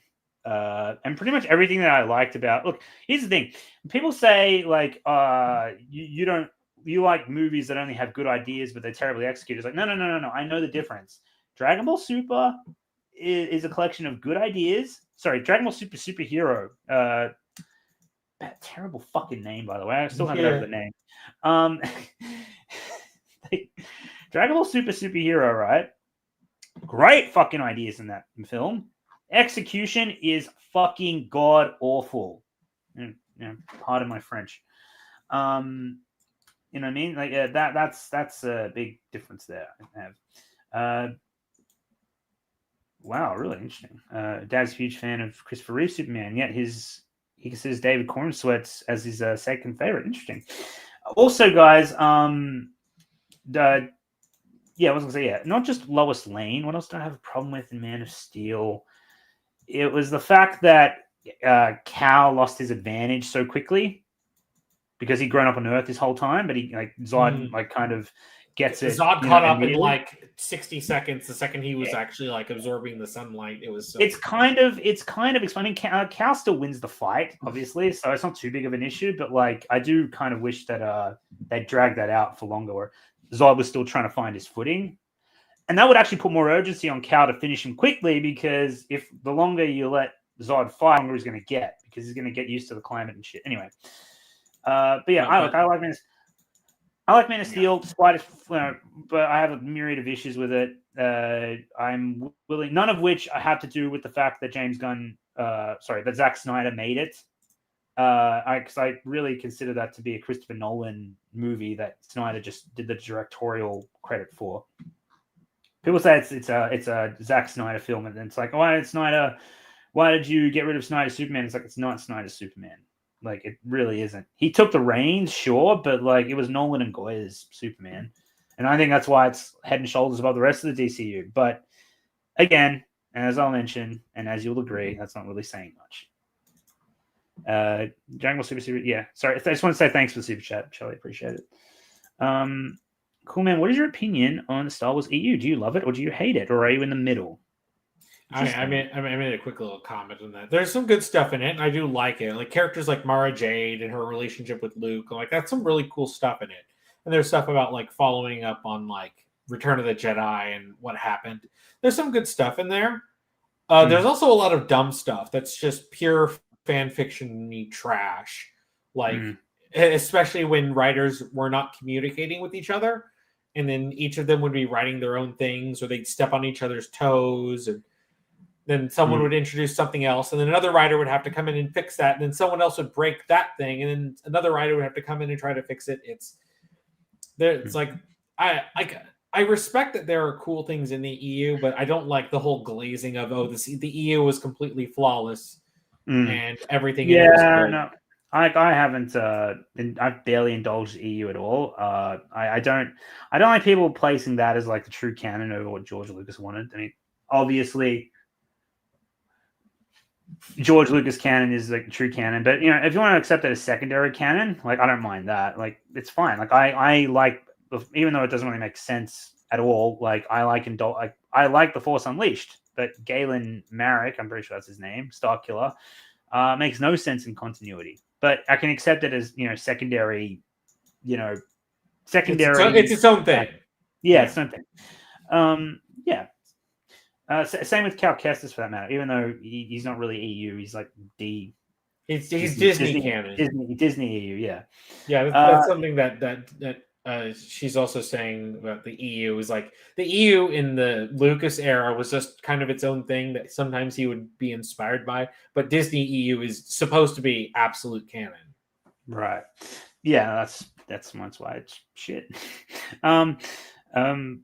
Because it tries to tie everything. It tried to turn Star Wars into the MCU, and it failed miserably. And I mean, MCU barely had an MCU, honestly, when they started trying to do that. Honestly, actually, that brings up something interesting. Angel, I'll answer your comment in a second. But do you think that if Disney had taken over Star Wars, let's say like 20 years from now, when hopefully the MCU is long dead and no one's trying to replicate the MCU anymore, do you think if Disney took over Star Wars, if there was an alternate universe, if Disney took over Star Wars and the MCU didn't exist, do you reckon it would have gone better? Because I think it would have, because they wouldn't have been trying to emulate a formula that Star Wars was not built for. Well, yeah. And if we didn't have the EU, or if we didn't have the MCU, then like they wouldn't be trying to chase all the stuff with all the same tired humor, the same connected everything. I think like it may still have been bad, but I think like the degree of which it was bad would probably be lesser. Especially if like you still have the same people in charge. Like Kathleen Kennedy and Bob Iger still would have screwed things up, but like the direction they would be ordering people to take things in would probably be different if they weren't trying to chase the MCU high. Mm-hmm. Yeah, no, I agree. Yeah. Obviously, you need different people in charge too, but yeah. And Angel's comment, also, Noms, have you and Mrs. Noms, you should watch Spy X Family. I know she'd love it. Me and Coolman had a lot of fun watching it together. She's already seen it. I'm the one who hasn't watched it. So I mean, then she needs to make you watch it. We've got a list. She's making me watch a whole bunch of shit. We've also got a restaurant list that she wants me to try all these, delicacies and cuisines from her cultural background, and I'm like, all right, I'll try everything. I like trying new stuff, I really do. But if I try it once and I don't like it, I'm not going to try it again. That's the thing with me. Like you know what I mean? I'm very open-minded, but if it doesn't jive with me the first time, why would I go back for seconds? Anyway, all right, guys. Well, look, I think that Only because KK will be dead or retired in 20 years. Well, I wasn't really thinking like that. It was more so like just like a universe where the MCU didn't exist. Is what I was trying to get at. Because I think because you know how much fucking influence Marvel has had on the current film climate. Like, dear God. What is y'all's cultural background? Cool Man is Texan, which should tell you all you need to know about him. And I am Australian with Italian heritage. So that's me. Italiano. I also have Italian heritage. Bullshit. Yeah. Bullshit. Mom's side. Oh, what's Dad's side? Like, I think they're like Dutch and British. I have so many Nigel Powers jokes I want to throw at you right now. Two things I don't. There's two things I don't tolerate: people who are intolerant of other people's cultures, and the Dutch. It's an actual quote. As Belgians, they make you so damn evil, and of course, they share a border with the Dutch. You've seen Goldmember, right? Please tell me you've seen Goldmember. Yes, I have. Thank fuck for that. God. I have seen the Austin Power movies. Thank fuck for that. All right, we're on the same page. Hey, Rodian's here. Hey. Anomalino and Culminetti. Hey! Culminetti Okay, is... No, we needed some gabagool. Gabagool. All right. Well, look, guys, this has been a blast. Like I said, I wasn't expecting too many people to, come in and, check out this reaction because, like I said, we haven't done a trailer reaction since Spider-Man. We barely stream. I've had a little extra time on my hands recently, so that's why we decided to do. That's why I pitched this to him last minute. I said, "Hey, you want to do this?" And he's like, "Yeah, sure. Hit me up after work tomorrow." I was like, "All right, cool." Like I said, I've had a little more time on my hands, so I've been able to do a little more streaming lately. I would like to make this a semi-regular thing again, and like I said, that'll probably happen when I finish this fucking project I'm working on, which is hopefully we're done within a month and a half. But every time I give myself a deadline, it usually takes twice as long. So here's hoping. Also, I'm having a whole bunch of. I'd actually probably be finished with part 5. Honestly, but I'm having trouble with copyright that I've been needing to fucking fix because I've got most of it like done, but now I have to go through it again because I went through it yesterday and the day before, was editing out all the copyright, but the way I did it didn't really work. So now I got to go through it with a even more tedious approach, probably take a little bit longer, and I got to it's going to be annoying, but you got to do it. You got to do it.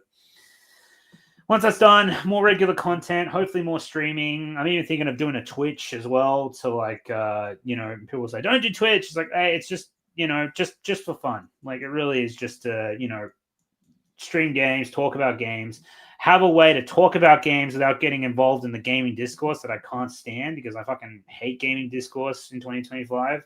You can't have a conversation with fucking anyone anymore. But if it's just us, gaming and chilling and having fun, that'd be nice. And I haven't. If I'm being really honest, like this project has kind of really taken up my interest, but it hasn't really been all that fun, so to speak. Even though I'm got a passion for it, I haven't had fun on YouTube in a long time. So I want to get back to kind of having fun and doing fun content and interacting more with you guys. So because the channel's been relatively content dry this year, except for the every 3 months I put something up more or less, which never used to be the case, but it's why I kind of trying to get the ball rolling again, basically is what I'm saying. Anyway, but I hope you guys enjoyed the stream. It's been a blast. Cool, man. Thanks for coming on again, man. Appreciate it. Yep. And we'll see you guys. The channel members need some love. Yeah, I love you guys. I love you guys. Well, that's another thing. Like channel memberships, like they're mostly best for like streams. So obviously I should do more streams for the members as well. So yeah. Anyway, all right, guys. But anyway, it's been a blast. Thanks for tuning in. We'll see you next time. Hopefully not too long from now. And let us know if you want us to do more trailer reactions like this. All right. Yeah. Take care. All right. Bye, guys. Bye.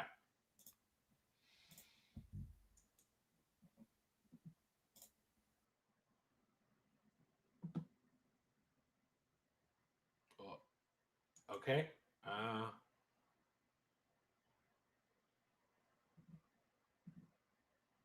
Noms.